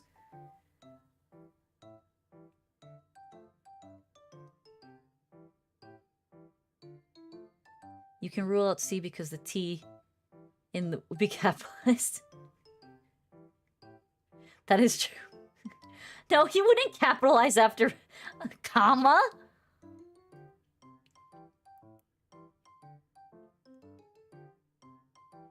My emotions, I really love art because I could draw faces, expressions, etc. in the young age in middle school. Then I think I learned anatomy and just kept on practicing in the years past.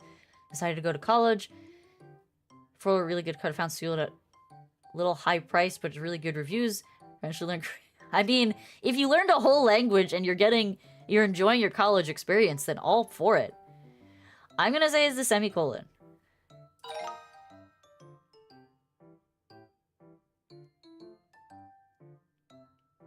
Okay. Now, did my explanation of why it's the semicolon make sense? You use the semicolon. Small screen, not much good for reading. I could make it bigger. Is that better?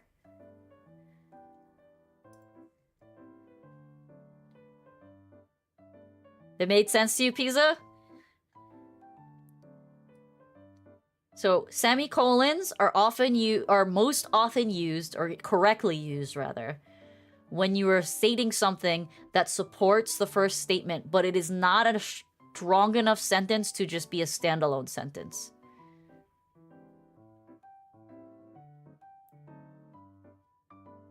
He's the blackest mixed Asian you'll ever see. Wait. He's a mix of African or African American and Asian, or does he just act black?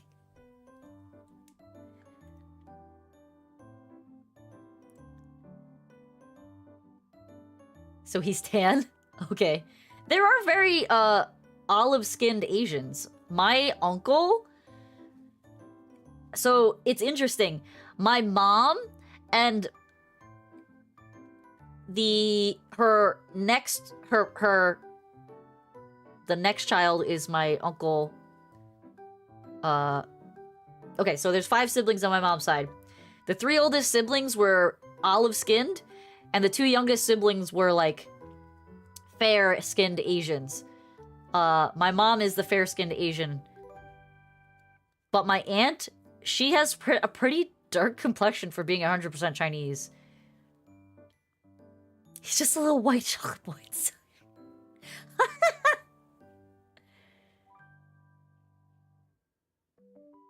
African Korean. Well, you don't know if he was born in Korea. If he was born in Korea, that would be one thing. But he could be the same thing as Sonic and born in America. In which case, he would be African American Korean. Afroian. Alright, next question. Alright. The song Tightrope by Janelle Monáe, a funky, danceable tune with lyrics about finding balance and persevering through blank, become one of her most well-known songs. Which choice completes the text so that it conforms to the conventions of standard English? He was born in Korea? Okay, then yes, he's Korean, African Korean.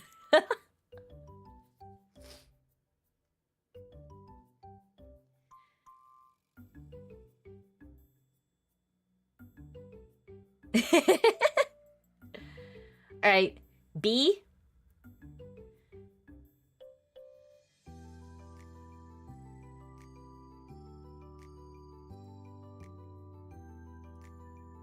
Alright, is incorrect. So let's read what why it says this. This choice creates a punctuation error. This phrase, a funky danceable tune, adversity, is an aside that interrupts the flow of the sentence. So it needs to be separated from the sentence with a pair of matching punctuation marks. We already have a dash at the beginning, so we have to use another dash here to match. We can't just switch to a comma. Does that make sense? The dashes are kinda similar to using commas. I don't often see people using dashes, but they can be used like commas. So it's a pause. So, yes, think of them in the same way that you would think of like parentheses in math. You would never leave an open set of parentheses. Same thing with the dashes.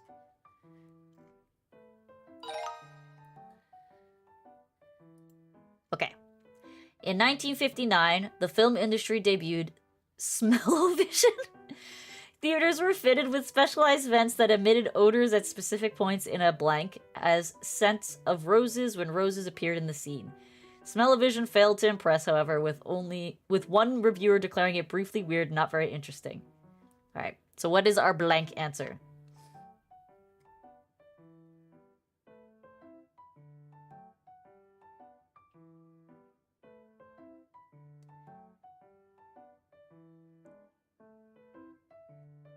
Sophia!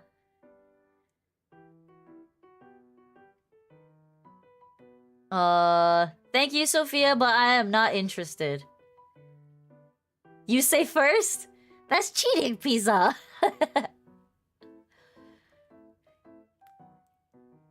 You just want to make sure we got the same answer? I think you're trying to trick me. Alright. I thought I knew English, but now hearing all this about semicolons, I'm questioning if I know English. Fair. Alright, my answer is A. When you read it in the sentence, theaters were fitted with specialized vents that emitted odors at specific points in a movie, such as the scent of roses when roses appeared on the scene. You would never trick me? So, why I say it's not the semicolon is because on its own, such as the scent of roses when roses appear in the scene, is not really a complete sentence. It's kind of like a half sentence.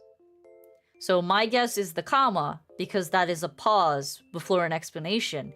A semicolon implies that the following statement is a support to the first statement, but could technically be its own standalone sentence.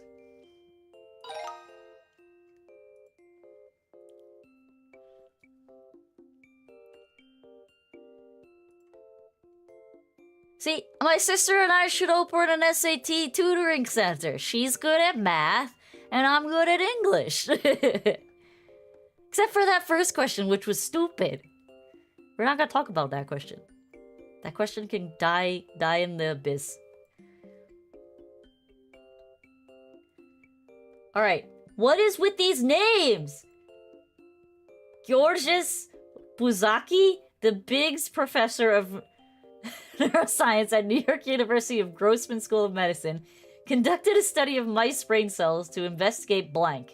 According to Buzaki's research, certain experiences are immediately followed by 5 to 20 sharp waves of ripples of neurons that linger in the brain until sleep, during which the ripples are reactivated and consolidate into a lasting memory. Ooh, that actually sounds really cool.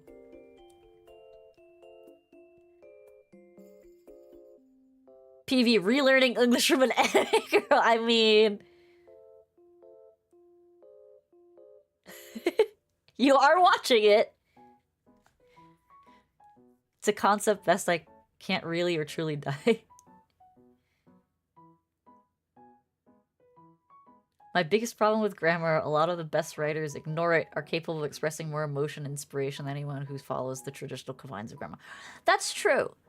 But the difference is, if you're writing, your goal with writing is generally to evoke emotion. And the best way to do that, the best way to evoke emotion, is to not necessarily write how you think, but write how people will read.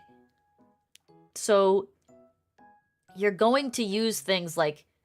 dots and, you know, things that are pauses, and you're going to write in a way that's going to express emotion. And that is not necessarily coherent with how grammar works. Grammar is very rigid.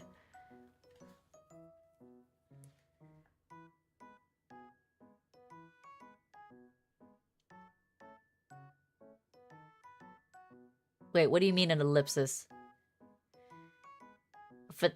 What did I miss?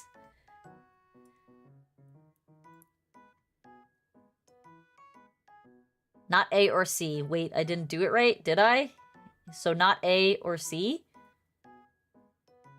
Yeah, it wouldn't be A or C because these are questions. We're not asking questions. These are statements.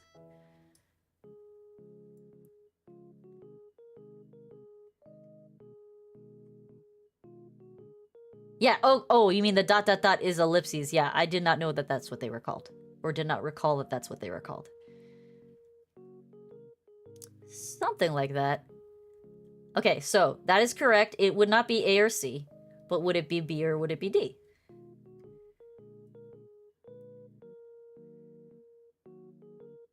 Alright, you're gonna say it's D, so let's read it out. I actually didn't even read the questions. I'm just looking at the punctuation at the end to start off. You know it's a full sentence, and that it's a statement, so it's going to end in a period. So the two that are questions are eliminated immediately. So now it's about which one sounds correct.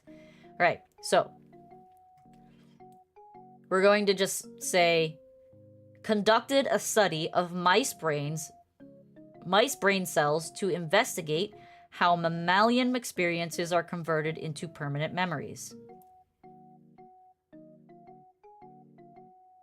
How mammalian experience is converted into permanent memories. It's definitely D.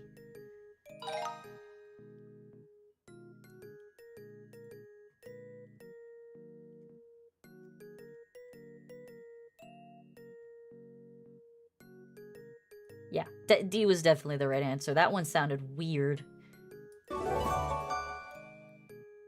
Unit test! Okay, let's do the unit test. Then we gotta do the unit test for math. We're gonna go back to math. Sonic's gonna cry.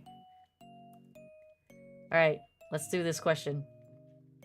When particles are suspended in liquid, like pollen in a water glass, they will zigzag randomly through the liquid and collide with one another in perpetuity. This type of random, continuous blank is known as Brownian motion. Can be observed through the natural world. It just sounds weird because there's a blank. Math is fun. Words are for nerds. I'm sorry, Pisa. I gave you a break with English, and you did really well, and I definitely feel like you learned something about semicolons today. But you also need to get better at math. Definitely not D. It's definitely not D, correct?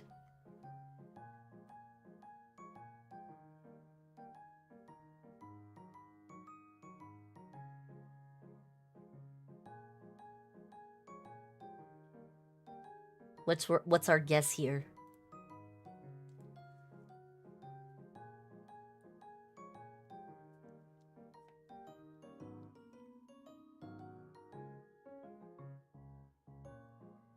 Yes, it is C.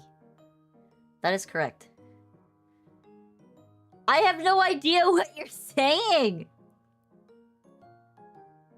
Also, I really commend you for learning Korean so quickly. Yes, exactly. The comma closes the aside. We see that this is known as brownie in motion, has a comma at the end of it. So that is really more of what is in between the commas is like is context, further information, essentially. But yes, it is C. Next question. Currently have a cereal as a snack. Did you eat dinner? You're always yelling at me for eating dinner. Did you eat dinner? Water break. Alright. The Japanese lacquer tree, which is native to East Asia, has shiny leaves and yellow flowers. It blank a resin that is used to create a durable and shiny finish on various objects such as furniture, decorative pieces, and even musical instruments. The resin is highly valued for its ability to resist water, heat, and acidic substances. I want strawberry yogurt, but it's too late to get up and go to the store. Why don't you keep it stocked?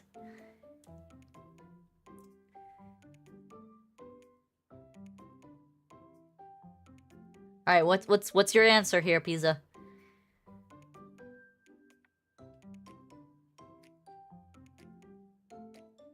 You added chicken and beans to your cereal? What the heck? Cause it's what you eat 10 cups a day. That's a lot of yogurt, man. You say B? The Japanese lacquer tree, which is native to East Asia, has shiny leaves and yellow flowers. It will produce a resin that is used to create a durable and shiny finish on various objects such as furniture. What? You want to eat yogurt and you're lactose intolerant? Monstrosity. Hi. Look, my sister's here. It's so good. Sonic, stop typing in Korean. No one knows what you're saying. Who in their right mind would eat the concoction of cereal, beans, and chicken? Yeah, who would eat that? Not me. Oh, I see what you're saying now, Pizza. Chicken beans with melted cheese mix in. Got it. That was your dinner. Got it. Okay. I'm gonna say the answer is C, but I will answer B because that is the answer you picked. Alright. So now I'm gonna explain why I think the answer is C. Okay. So, when it says will produce, it's implying that it's a time-based statement rather than a factual statement. So that means it will produce, meaning that there are conditions that have to be met for it to make resin. There are no conditions for this tree to produce resin. It's just going to produce resin. So, it produces resin. It's a thing that happens constantly. It's not something that only happens under certain contexts. You confused the letters? Bro, you can't be doing that on your actual test.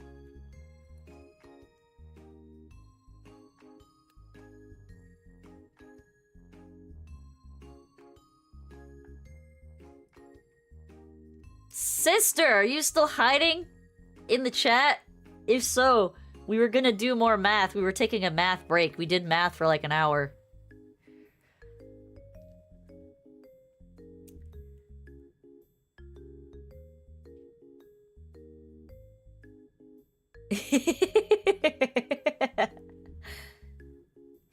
Yeah, or she popped in for like literally one sentence. Maybu? Do you want a guest appearance, or you just want to observe today when I do bad at math? Actually, I got all the questions right today so far in math, and we did like 10 questions.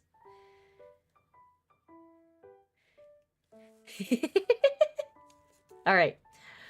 While researching a topic, a student has taken the following notes. Oh, these are easy. We like these. Biryani. Ooh, we like biryani too.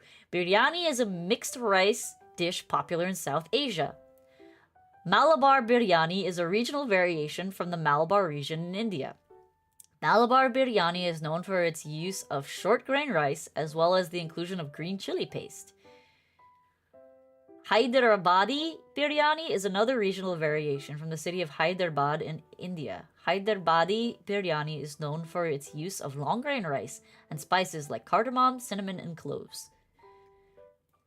The student wants to emphasize the difference between Malabar and Hyderabadi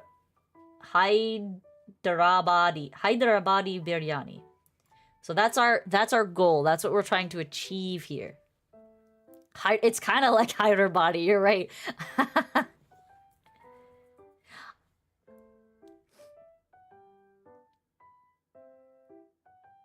You'll only comment if I do bad at math? Okay. You're probably gonna yell at me because the next math section that we do is the quiz.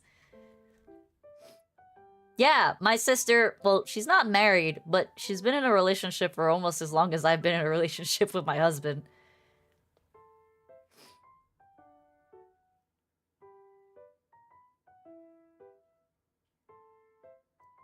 She's basically married. Alright. What's your answer, Pisa? Do you need to read the clues again? The notes?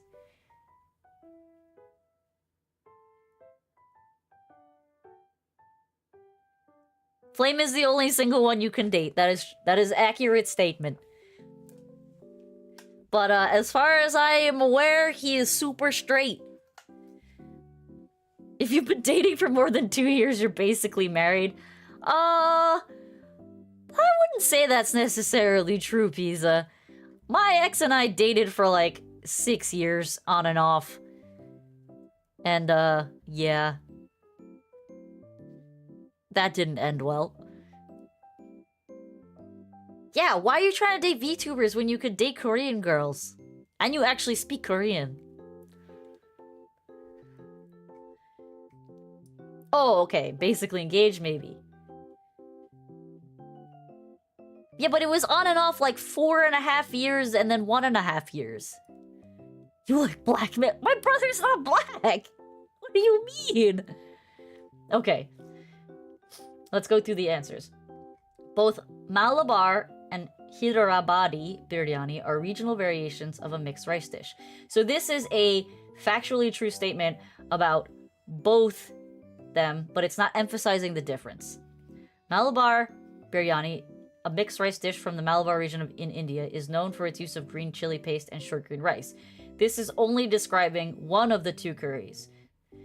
Different types of biryani may use either short grain rice or long grain rice. This is irrelevant and not even part of the notes above.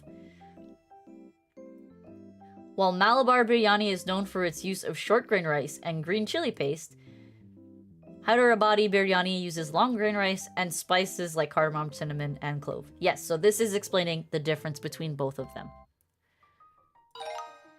You can only believe he's black. Wait, what do you mean he's never showed his skin? He's literally wearing fingerless gloves when he does card pack openings. You can see his hands.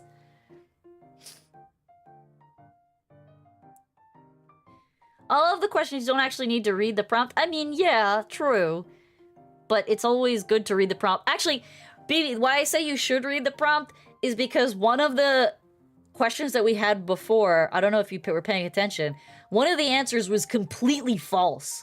Like, not a single part of the statement was correct, but it was using facts from above, but different parts of them incorrectly. So you kind of do need to read the question above, because Pisa picked that answer, which had information from above, but in the incorrect way. You pretend to be blind when you watch those streams? That's terrible. Yeah. One of them was about the Pony Express, and the question was, what sentence best describes how the Pony Express was more efficient?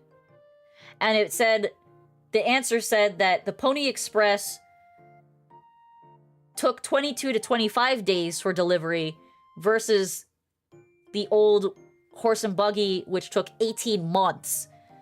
When, if you read the notes, it said that Pony Express took 10 days and the horse and buggy took 22 to 25 days. So it, like, completely... It was a very gotcha answer, because it sounded like it could be real. But it was definitely a lie. Alright, next question. Soursop is a popular fruit in Brazil, where it is eaten fresh or used in drinks and desserts. The fruit is high in antioxidants and vitamin C, which are known to have a variety of health benefits. Blank soursop is often recommended by doctors in Brazil to patients concerned about their health. Alright, what do we think? What are we thinking?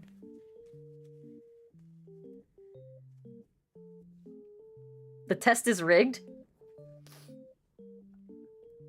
A or D, you're saying? A? I also think it's A. And that is correct. The only other, like, half answer would be furthermore, but it doesn't sound 100% right to say that. Why is D wrong? For instance? For instance would be used if you're trying to, like, give an example to.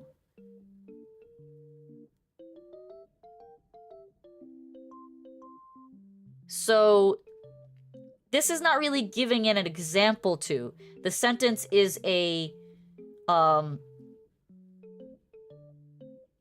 the sentence is like a resultant of, not an example to.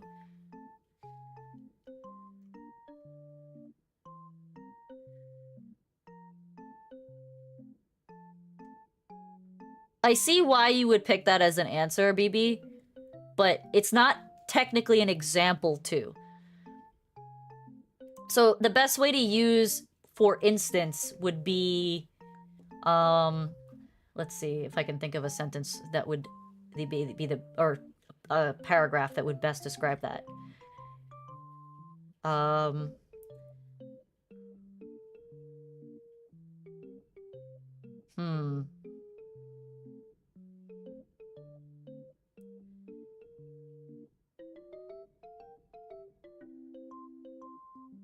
Yeah, exactly. It's not an instance of, it's a broad-based statement. Exactly. That's it. That's a good way of explaining that. Yes. All right. Long-standing New York restaurant The Odeon first opened in 1980 with a menu that applied French techniques to popular American regional cuisine, making blank one of the first restaurants in the country to utilize such a style.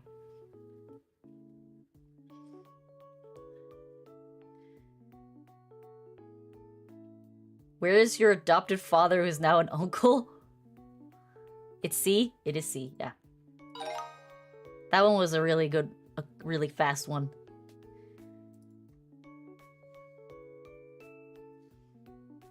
Okay. While researching a topic, a student has taken the following notes. Moai, oh my god. Moai are statues of human figures located on the Easter Island in Polynesia. They were carved between 1250 and 1500 CE by the Rapa Nui people. Hundreds of Moai were moved from Baraku, the main Moai quarry, and set on stone platforms around the island's perimeter. Their average height is about 4 meters, average weight is 13.8 tons. The figures are whole body statues, although the overly large heads have earned them the nickname Easter Island heads. Most Moai were carved from tuff, a relatively soft rock form of compressed volcanic ash using stone tools. The student wants to describe the physical characteristics of the Moai.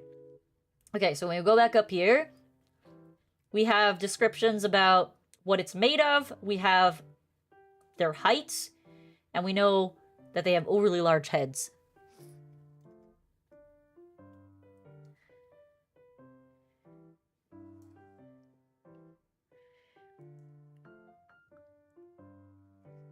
Okay.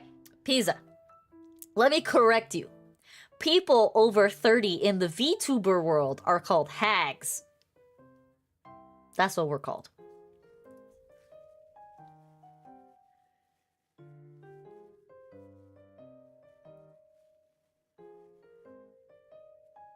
If who's not stopped? Who are we stopping?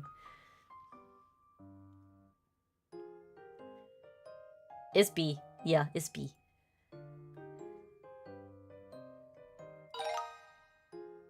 BB, let Pizza answer first. There's like a 90% chance you have the right answer and that he could just be copying you. See, Sonic doesn't have the authority to punt you. But I have the authority to punt Sonic.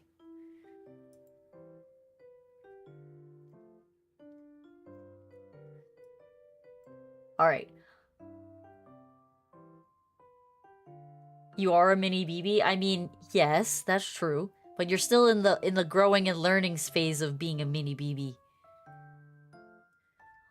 Although slender and able to endure low oxygen levels for only short blank, have modified musculoskeletal attachments. Oh my god. I don't know why my brain was mucus. Musculoskeletal attachments on their fins that enable them to walk across land. That's terrifying.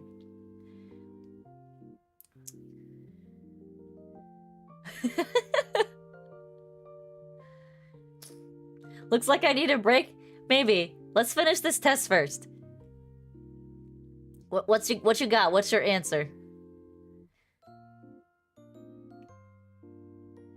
Oh, Bird's here.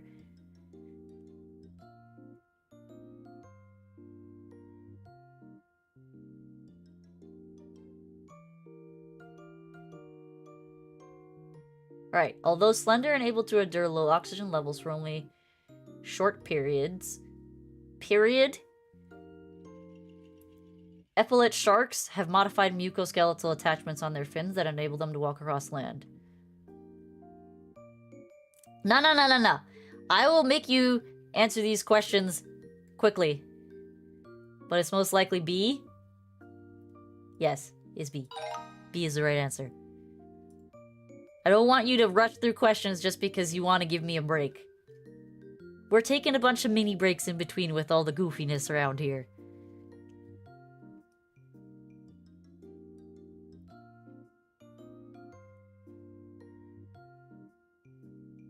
Because I'm a woman and women are scary? Wow.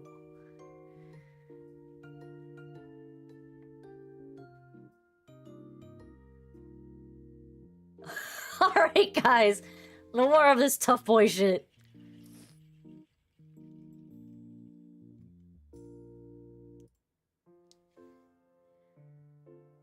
I don't know. If you antagonize them, I'm not protecting you. You are not 4'10", don't lie. You're the same height as me. Yeah, they're just gonna, like, pick me up, move me to the side, and then punt you.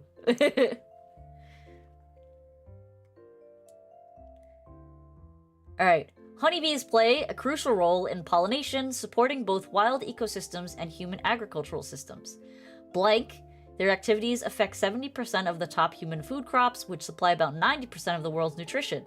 Hence, their decline could have catastrophic consequences on global food security.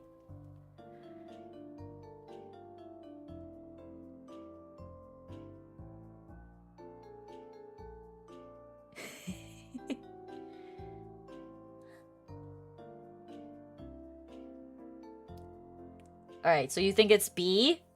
Let's read this sentence. Honeybees play a crucial role in pollination, supporting both wild ecosystems and human agricultural systems. Therefore, their activities affect 70% of the top human food crops, which supply about 90% of the world's nutrition. Okay, so I think the answer is C. Yeah, I think the answer is C. Because when you use therefore, it means you are trying to support however is used to disprove a part of the sentence before. Therefore is used to state something that is a resultant of the first sentence.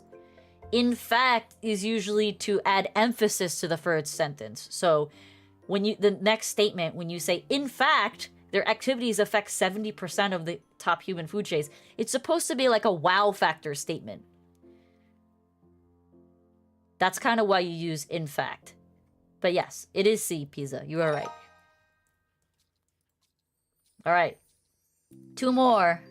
Does your army know martial arts? They probably know Taekwondo. They know kicky stuff. But that's only if they're not the K-pop singers and the idol boys. What are we doing? Burnt, we are helping Pisa study for the PSATs here in America. Do you have PSAT? They're like a national evaluation for language and math and reading.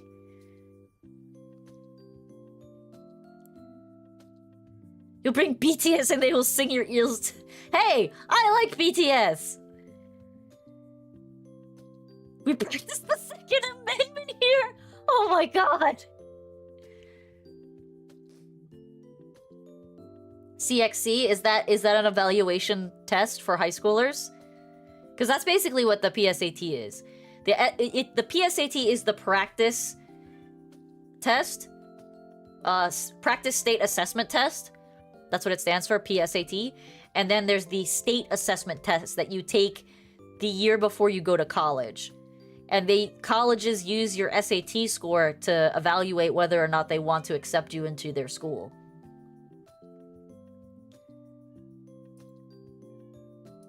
Oh, my cat's freaking out. Alright, we're gonna finish these 2 questions, then I'm gonna go feed my cat. We're gonna take a break. Alright. While researching a topic, a student has taken the following notes. The painter, Frida Kahlo, is one of the most influential artists of the 20th century.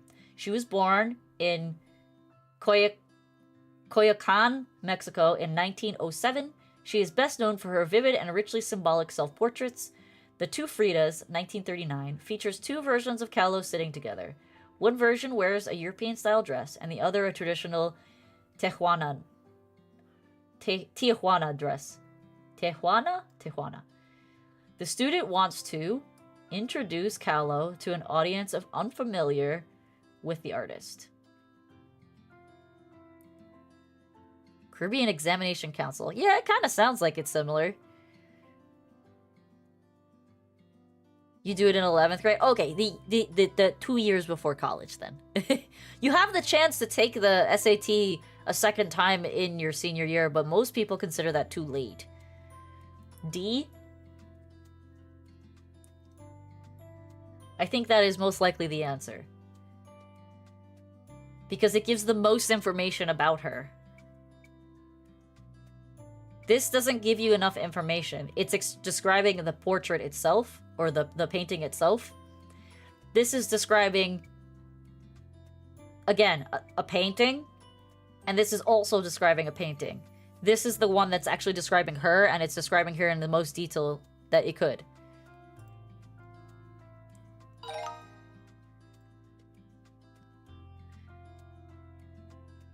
Is this how you thought I would spend? Yeah, this is how I thought I would spend my money. My Monday! This is how I thought I would spend my Monday. Since we did the first round of the tutoring on Saturday, I asked Pisa today, but I kind of was assuming that I would do this on Monday, unless Pisa said no. But I was totally down to do this on Saturday, and then I asked Pisa today if he wanted to study more, and he said it was up to me, and I said, yes, we're gonna study more. Wait, they got rid of the ACT test?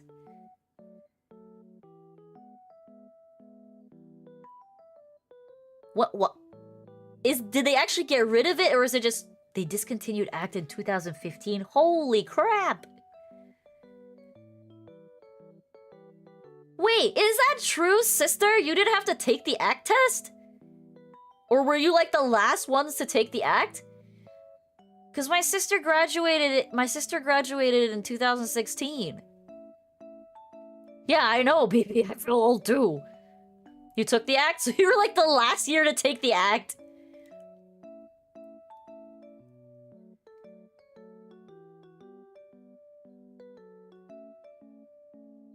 Damn. Damn. Y'all are old, damn? Yeah, kinda. Alright, last question, and then I gotta go feed my screaming cat. Wanda Diaz Merced, an astrophysicist who is blind, interesting, has developed software that can translate astrophysical data into sound. Such tools blank astrophysicists to detect subtle patterns in data, patterns that may not be evident in graphs and other visual formats.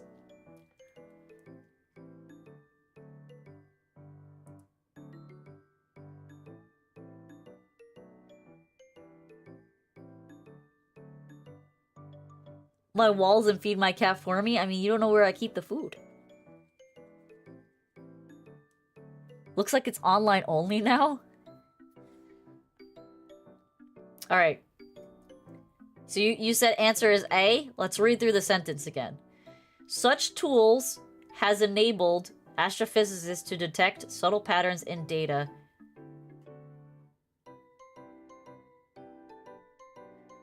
I don't think has enabled is the right answer.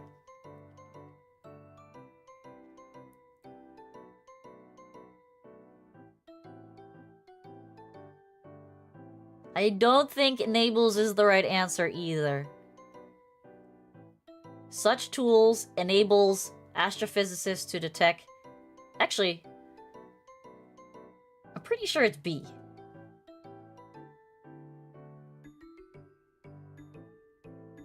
I'm pretty sure it's B.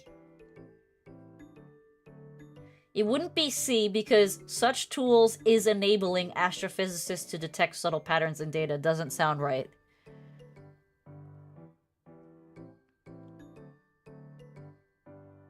Do you think it's... the sentence is singular? Yeah, that's it. It was B. Feed the cat that I'm allergic to? Yeah, I know. I gotta feed her. Alright, we did pretty good. We did pretty good. Alright, I will be right back. I will be right back. I have to go feed the kitty. Don't cause too much trouble while I'm away. Yeah, math next! Alright, I'll be right back.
Okie dokie.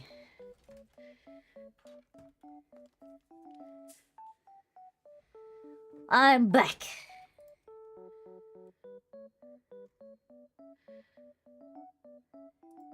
Alright, we're back. We're back. We're gonna zoom out.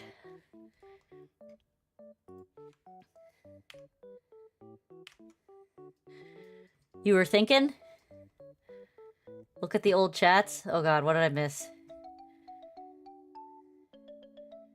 Math, it hurts my brain. As we wait, I'm gonna start up Apex. I want to play Apex after 2. We can stop here if you want. It is kind of late. We did study for 2.5 hours, so... I think that's about most what people can take in terms of brain.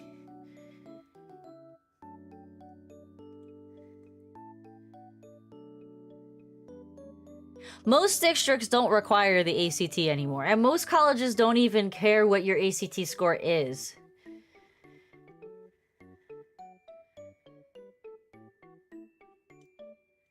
You just got the legendary Newcastle skin. Do you play Newcastle, Sonic?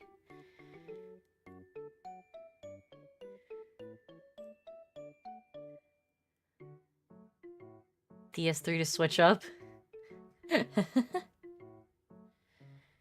Should I send you my score? I don't think she needs to see your score to help you out with math. Cause you kind of got the same score across the board. So it means that you needed help in all types of proficiencies in math. Ugh, something in my eye as usual. There's no fucking way this will gain viewers. I mean... You might be wrong about that, though, BB. I got a sub on YouTube the other day. When we were doing the last tutoring stream. So, it might. And like I said, I'm not sitting here trying to become, like, the most famous VTuber. If I wanted to do that, I'd just post skivvy toilet bullshit. Hi, Luna. Welcome back. You love this stream? You like learning?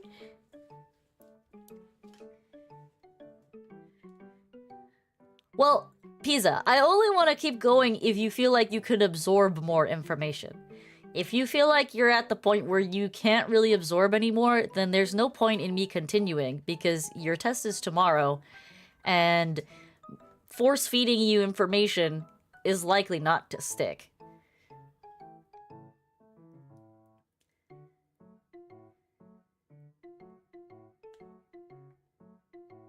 You can absorb more? Alright, so then let's do the math test that we paused before. I think it's 10 questions. And then we can end there, because it is 9:40, and it should take us about 20 to 30 minutes to get through those questions. Yeah, it's 10 questions.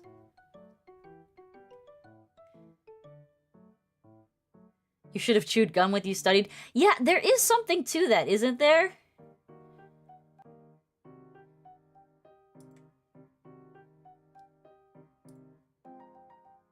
Oh, it's 5 questions. Wait a second. No. We already did this. We did the quiz. Go back. Go back. Yeah, we want the unit test. That's what we want.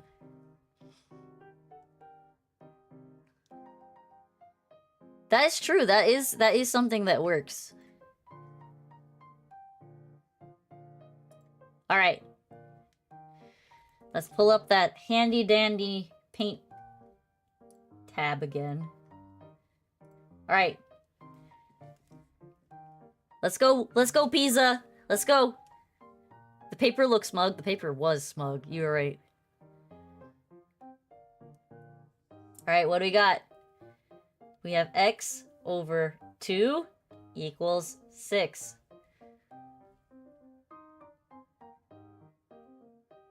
Yeah. I don't even have to solve it. Yeah! Question 1. Okay, question 2. You're gonna test if he's copying you by waiting for his answers? That's probably smart. You're gonna give wrong answers? But if you tell him you give him wrong answers, but you actually give him the right answer, then that's some tricky business. Alright.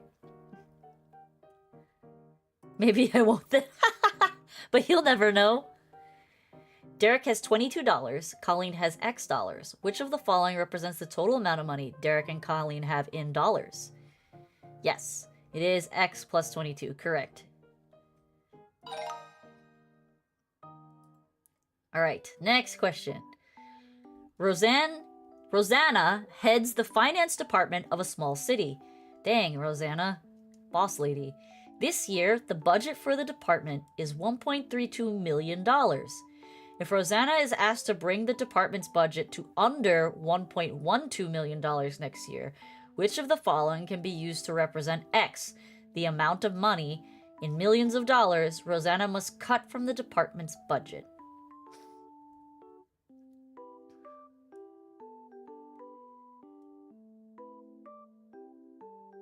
BB!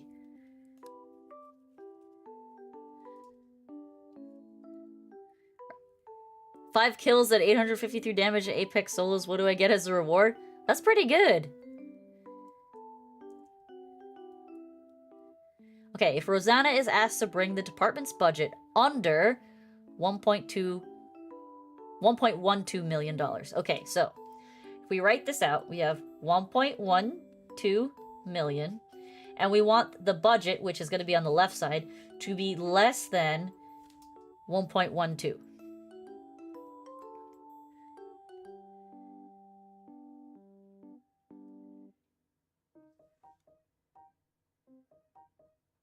So we have the current budget, which is 1.32.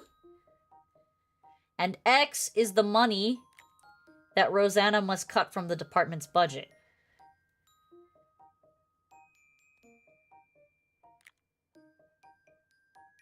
You cannot get my dad or brother's phone number as a reward.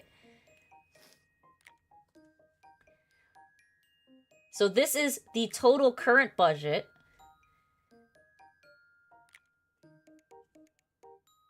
So this is the answer, which is B. Pizza. You can get half of Bush's real name? Absolutely not. I don't think anybody wants to talk to Pops. He is an angry man.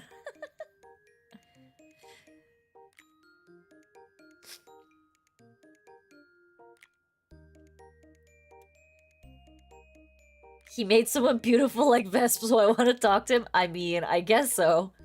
He's not angry all the time. He's just, let's put it this way. If two negatives make a positive, that is the equation that represents me. My mom and my dad are both hot-tempered people. Mom more than dad. Alley-oop.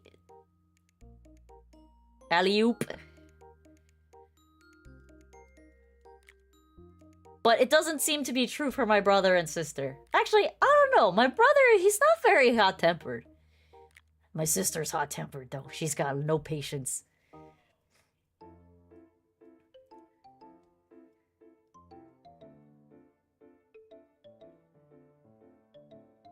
Only the dog can make him happy. That is true.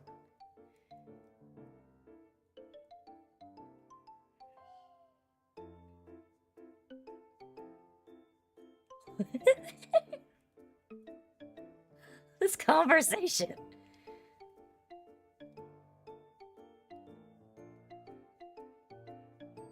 Calm parents make wild children. Now I need to leave. You low-key consistent working. Why are you still at work? Or are you saying, like, you did that today in general?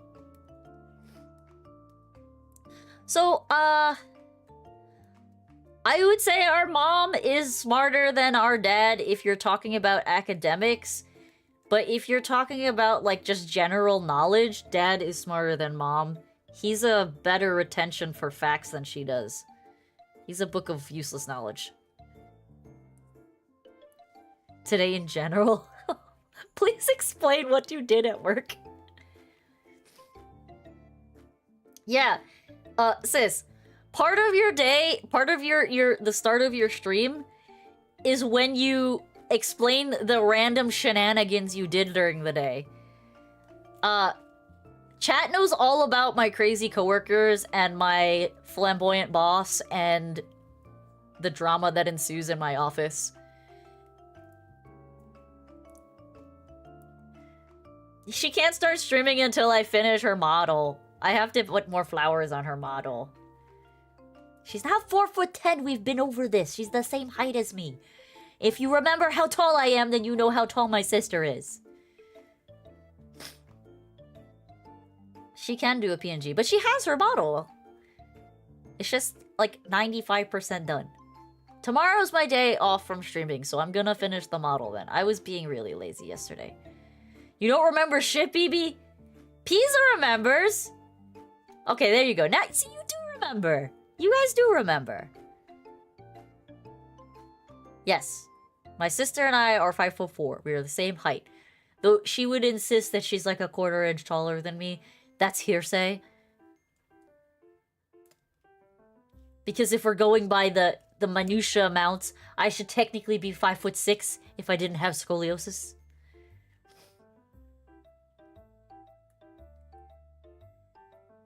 But that's neither here nor there. That's semantics. Alright, so, Pizza, back to this question. Do you understand why the equation is written like this?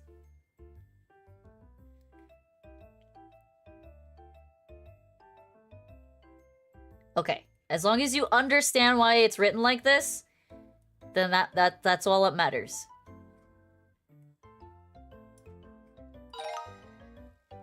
Different units of measurement for the same thing? I mean, kind of.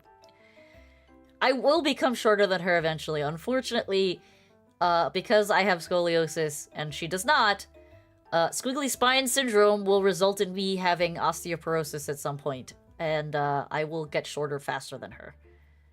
Also, she is a lot younger than me, so she will age a lot. I will age before her. But that also depends on how much exercise we both do. Because if I keep doing exercises and keep my back muscle strong, I will degrade less quickly. But if she becomes a lazy blob and doesn't exercise, she might degrade faster. Did you just call me a midget? What? Good luck, Sonic. Simple, get a new spine. I wish it was that easy. You know, when I was in high school, that's when I was diagnosed with scoliosis. They literally asked me, do you want to get your spine fused? Or would you rather have a brace? And my parents were like, hell nah. She wants the brace.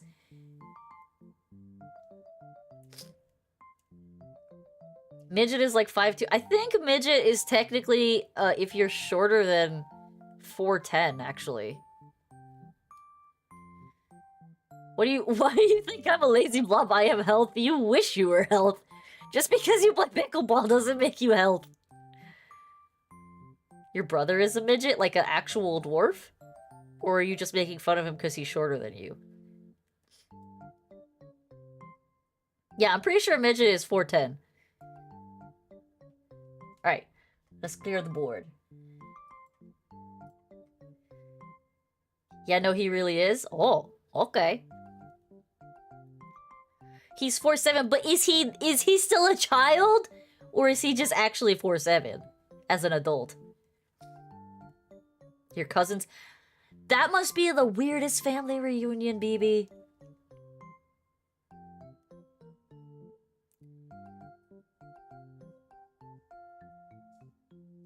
I mean, that's fair. That's fair, Pizza. That's fair. Oh, dang. You're 2 years older than him? Alright, well then he's an adult and he's actually a midget. Alright, next question. We're gonna get through these questions. We're only on 4 of 10. We got a long way to go. All right.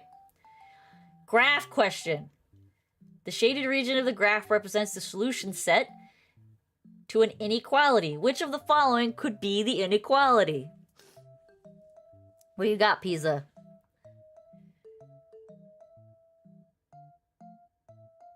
Yeah, that's probably about right.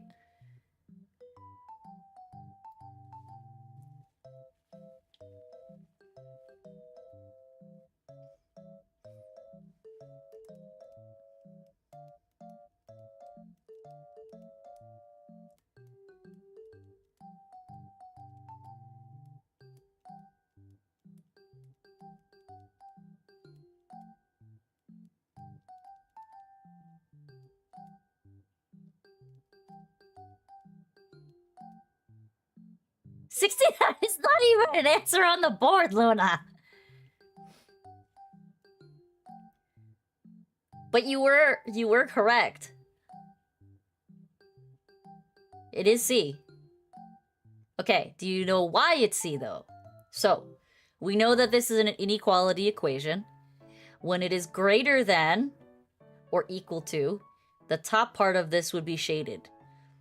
It is shaded on the lower half, so it is less than or equal to. So A and B are not correct. It would be C or D.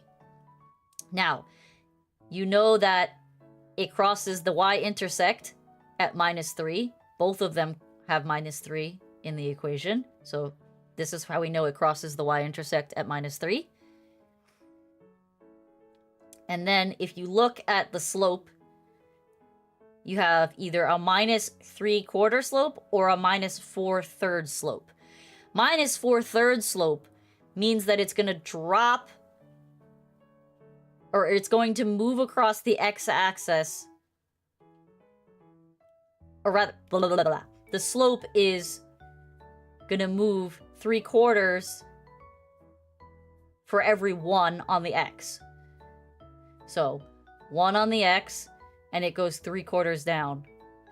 If it was 4�3, it would actually drop at this angle, and it would come, this would be 1 plus an extra third. So it would actually drop from here to here, and your line would be about there instead. So yes, it is C.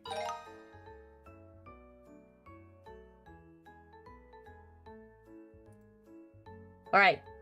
In the XY plane, the line M passes through the point... What? -5, -29, and 10, 2. What is the slope of the line M? All right, do you remember how to do this equation?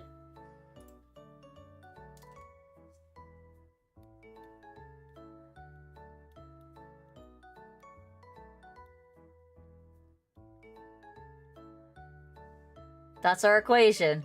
Can you figure it out, BB and Pisa, since you want to answer before him half the time to try and trick him? What do you think you should do after school tomorrow? I would say, like, go get some ice cream or something. Treat yourself to something yummy. Or if you don't like ice cream, get yourself something that you like.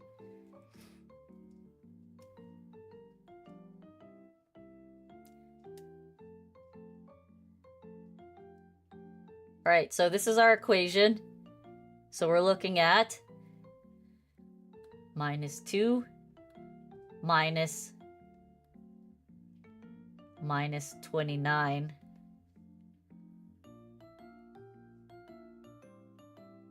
10 minus -5.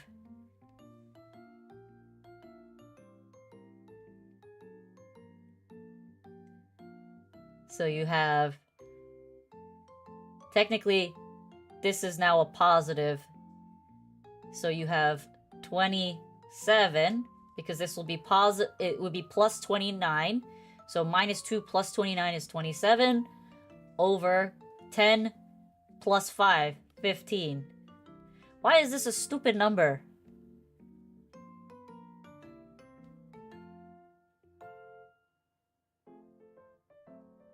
Who decided that this would be the answer? There you go. So then stop by and get yourself some nice ice cream. My favorite ice cream is if they have the waffle cone that's dipped in chocolate and nuts. I love it when it's dipped in chocolate and peanuts. And then I get 2 scoops of chocolate ice cream. And no sprinkles. Sprinkles are yucky. I like the waffle cones. The waffle cones are the shit. There's an ice cream store down in Florida where we go take our vacation. And the place is literally called 2 Scoops. When you order 1 scoop, it's automatically 2 scoops. And it's like $3. It's so cheap. The only reason mine costs like $4 is because I get the super waffle cone with the chocolate on it.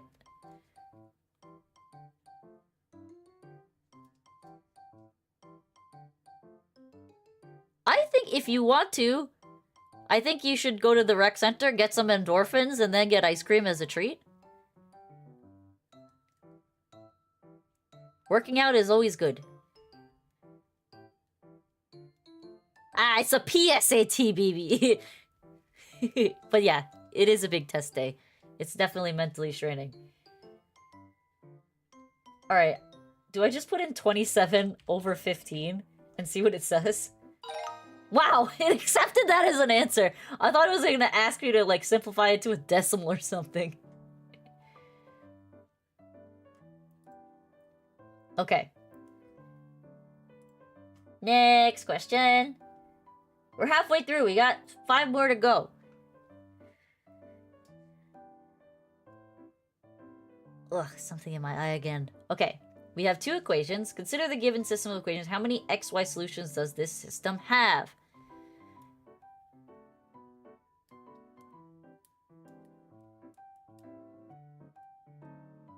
Maybe it's just throwing out all the answers now. Yes, it is B. No, it's not? Oh, the lines are parallel. Because they have the same slope. I'm a dum-dum.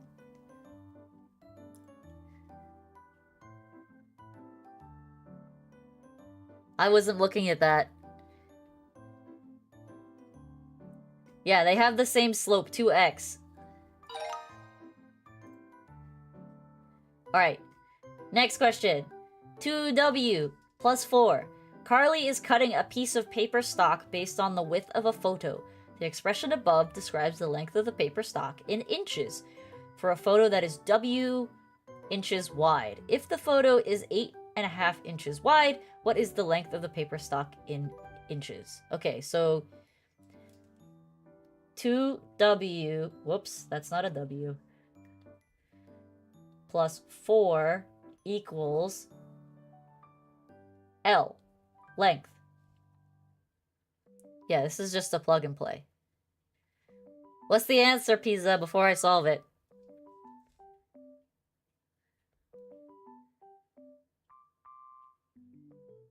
I know that, BB, but I want Pizza to do it.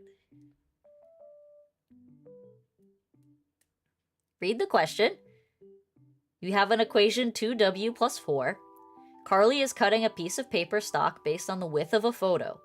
The expression above describes the length of the paper stock in inches for the photo that is w inches wide.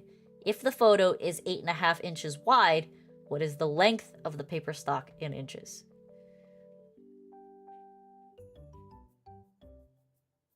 Well, we know that the photo is w inches wide. If the photo is 8.5 inches wide, what do we do? Yeah.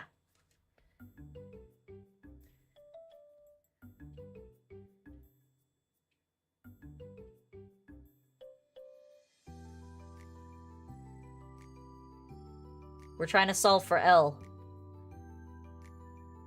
Yep.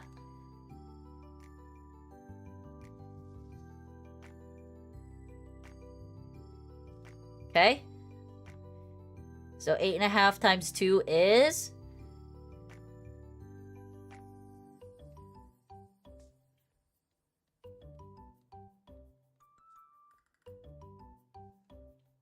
$295.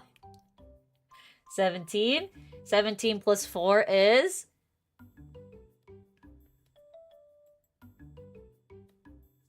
Yes.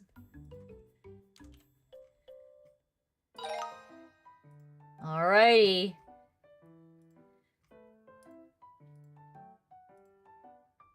We have two equations. M plus P equals 23.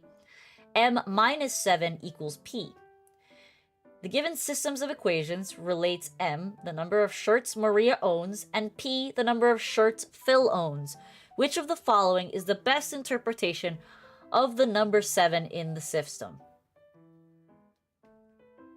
So basically, you want to interpret the value of 7 in one of the answers. So since it only appears in one of the equations, M minus 7 equals P, which one of these best relates to that? Yes, Maria owns 7 more shirts than Phil.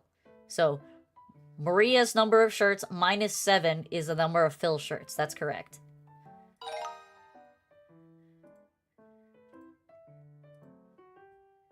Alright. A trivia contest asks both multiple choice and free response questions. We had this question before! Ah! Alright, fine. I bet you don't remember the answer to it. A trivia contest asks both multiple choice and free response questions. Contestants receive 3 points for each correct multiple choice question, and 5 points for each correct free response question. Oh, you do remember the answer. Damn, he's smarter than he looks.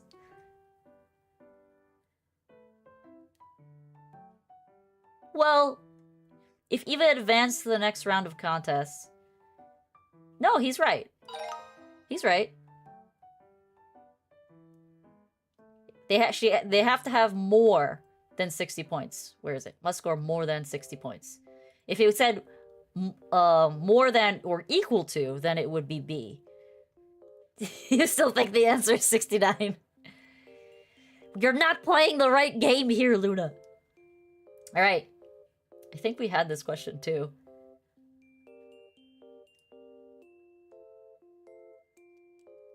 Exactly. Exactly. Alright, what do we got here, Pizza? What is your answer?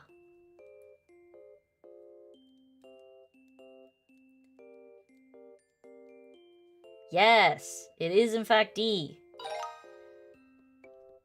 Look at Pizza! He's on a roll! And we're done! We did it! We did it! Alright. Study session over. We studied for a solid 3 hours. Well, minus some goofing around. But yeah. Alrighty. It is 10 o'clock. Almost 3 hours. Yeah, we studied for quite a long time. Yeah, I started a little bit late today. Almost 3 hours.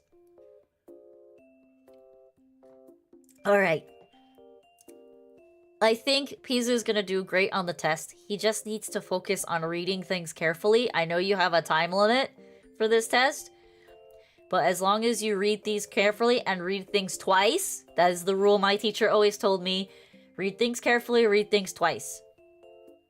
And if you can, underline or highlight things that are important. I know you're taking it on a computer, so it's a lot harder to do that. We took it on paper with a Scantron when I was in school, because I'm old. You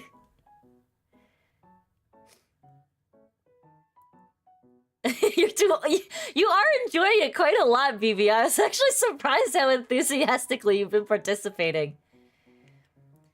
You have too much time and you reread it 5 times? Okay, the best strategy I can give you, Pizza, read it once, read it twice, answer the question. You can are you allowed to go back and check your answers, or once you lock in your answers on the computer, you're done? You can go, so I think what you should do they give you paper at all? If they give you a piece of paper or like a notepad attachment on the computer, I want you to go through Read it once, read it twice, and you can read it slowly. Read it slowly, word for word. Mark it if you think it's something that you were unsure about. Oh, you can bookmark the ones you're unsure. That's good. That's perfect. You finish in 15 minutes, then you're guessing. There's no way you're finishing the PSAT in 15 minutes.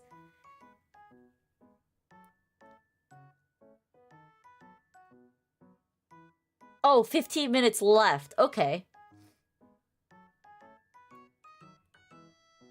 Luna, stop! Coding stream when, by the way, my sister wants to learn coding, so if you want to watch a coding stream, you might want to jump into her stream once she starts streaming. I am too dumb for coding, but she wants to learn it. I can tell you're a fast reader, Pizza. But fast reader doesn't mean accurate reader.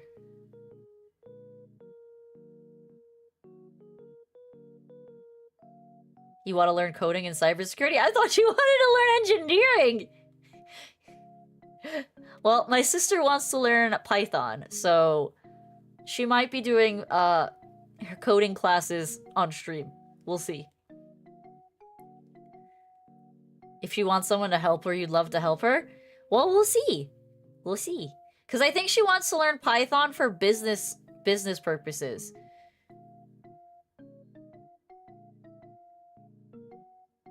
Who says you can't do both? You finish these sections in like 45 minutes.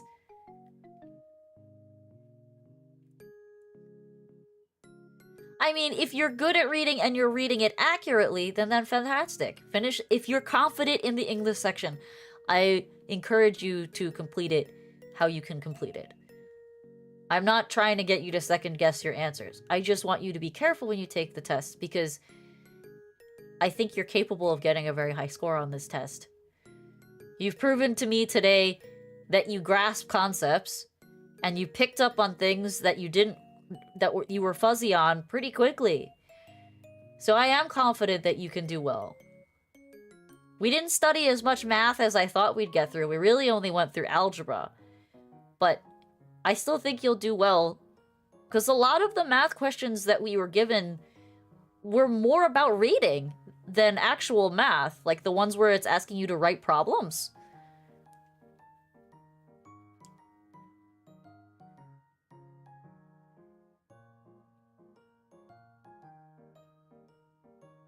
You don't know that's... I didn't know that's what I want. I thought you said you wanted my husband to teach you Python, sis.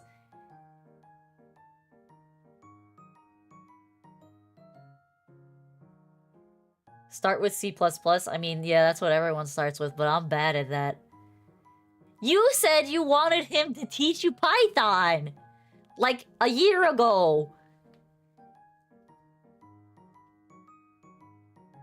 You definitely said that.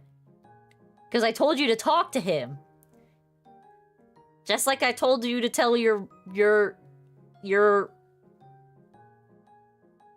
fiancé boyfriend to talk to him about finding more resources for his job. Yeah, maybe it was 2 years ago.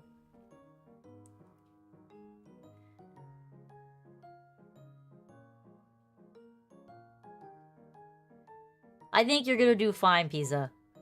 Alright, well, it is bedtime.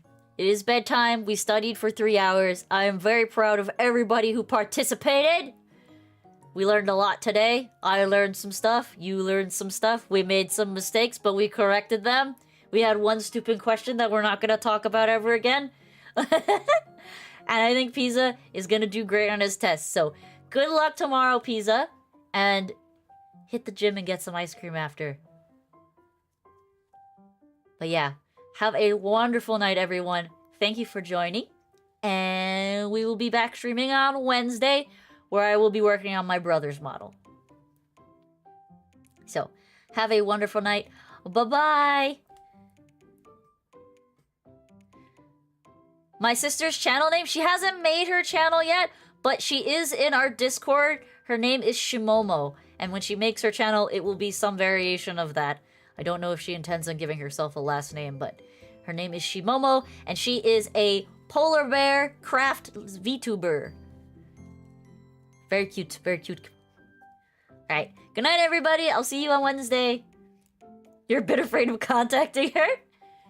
Well, let her figure out what kind of coding she wants to learn first.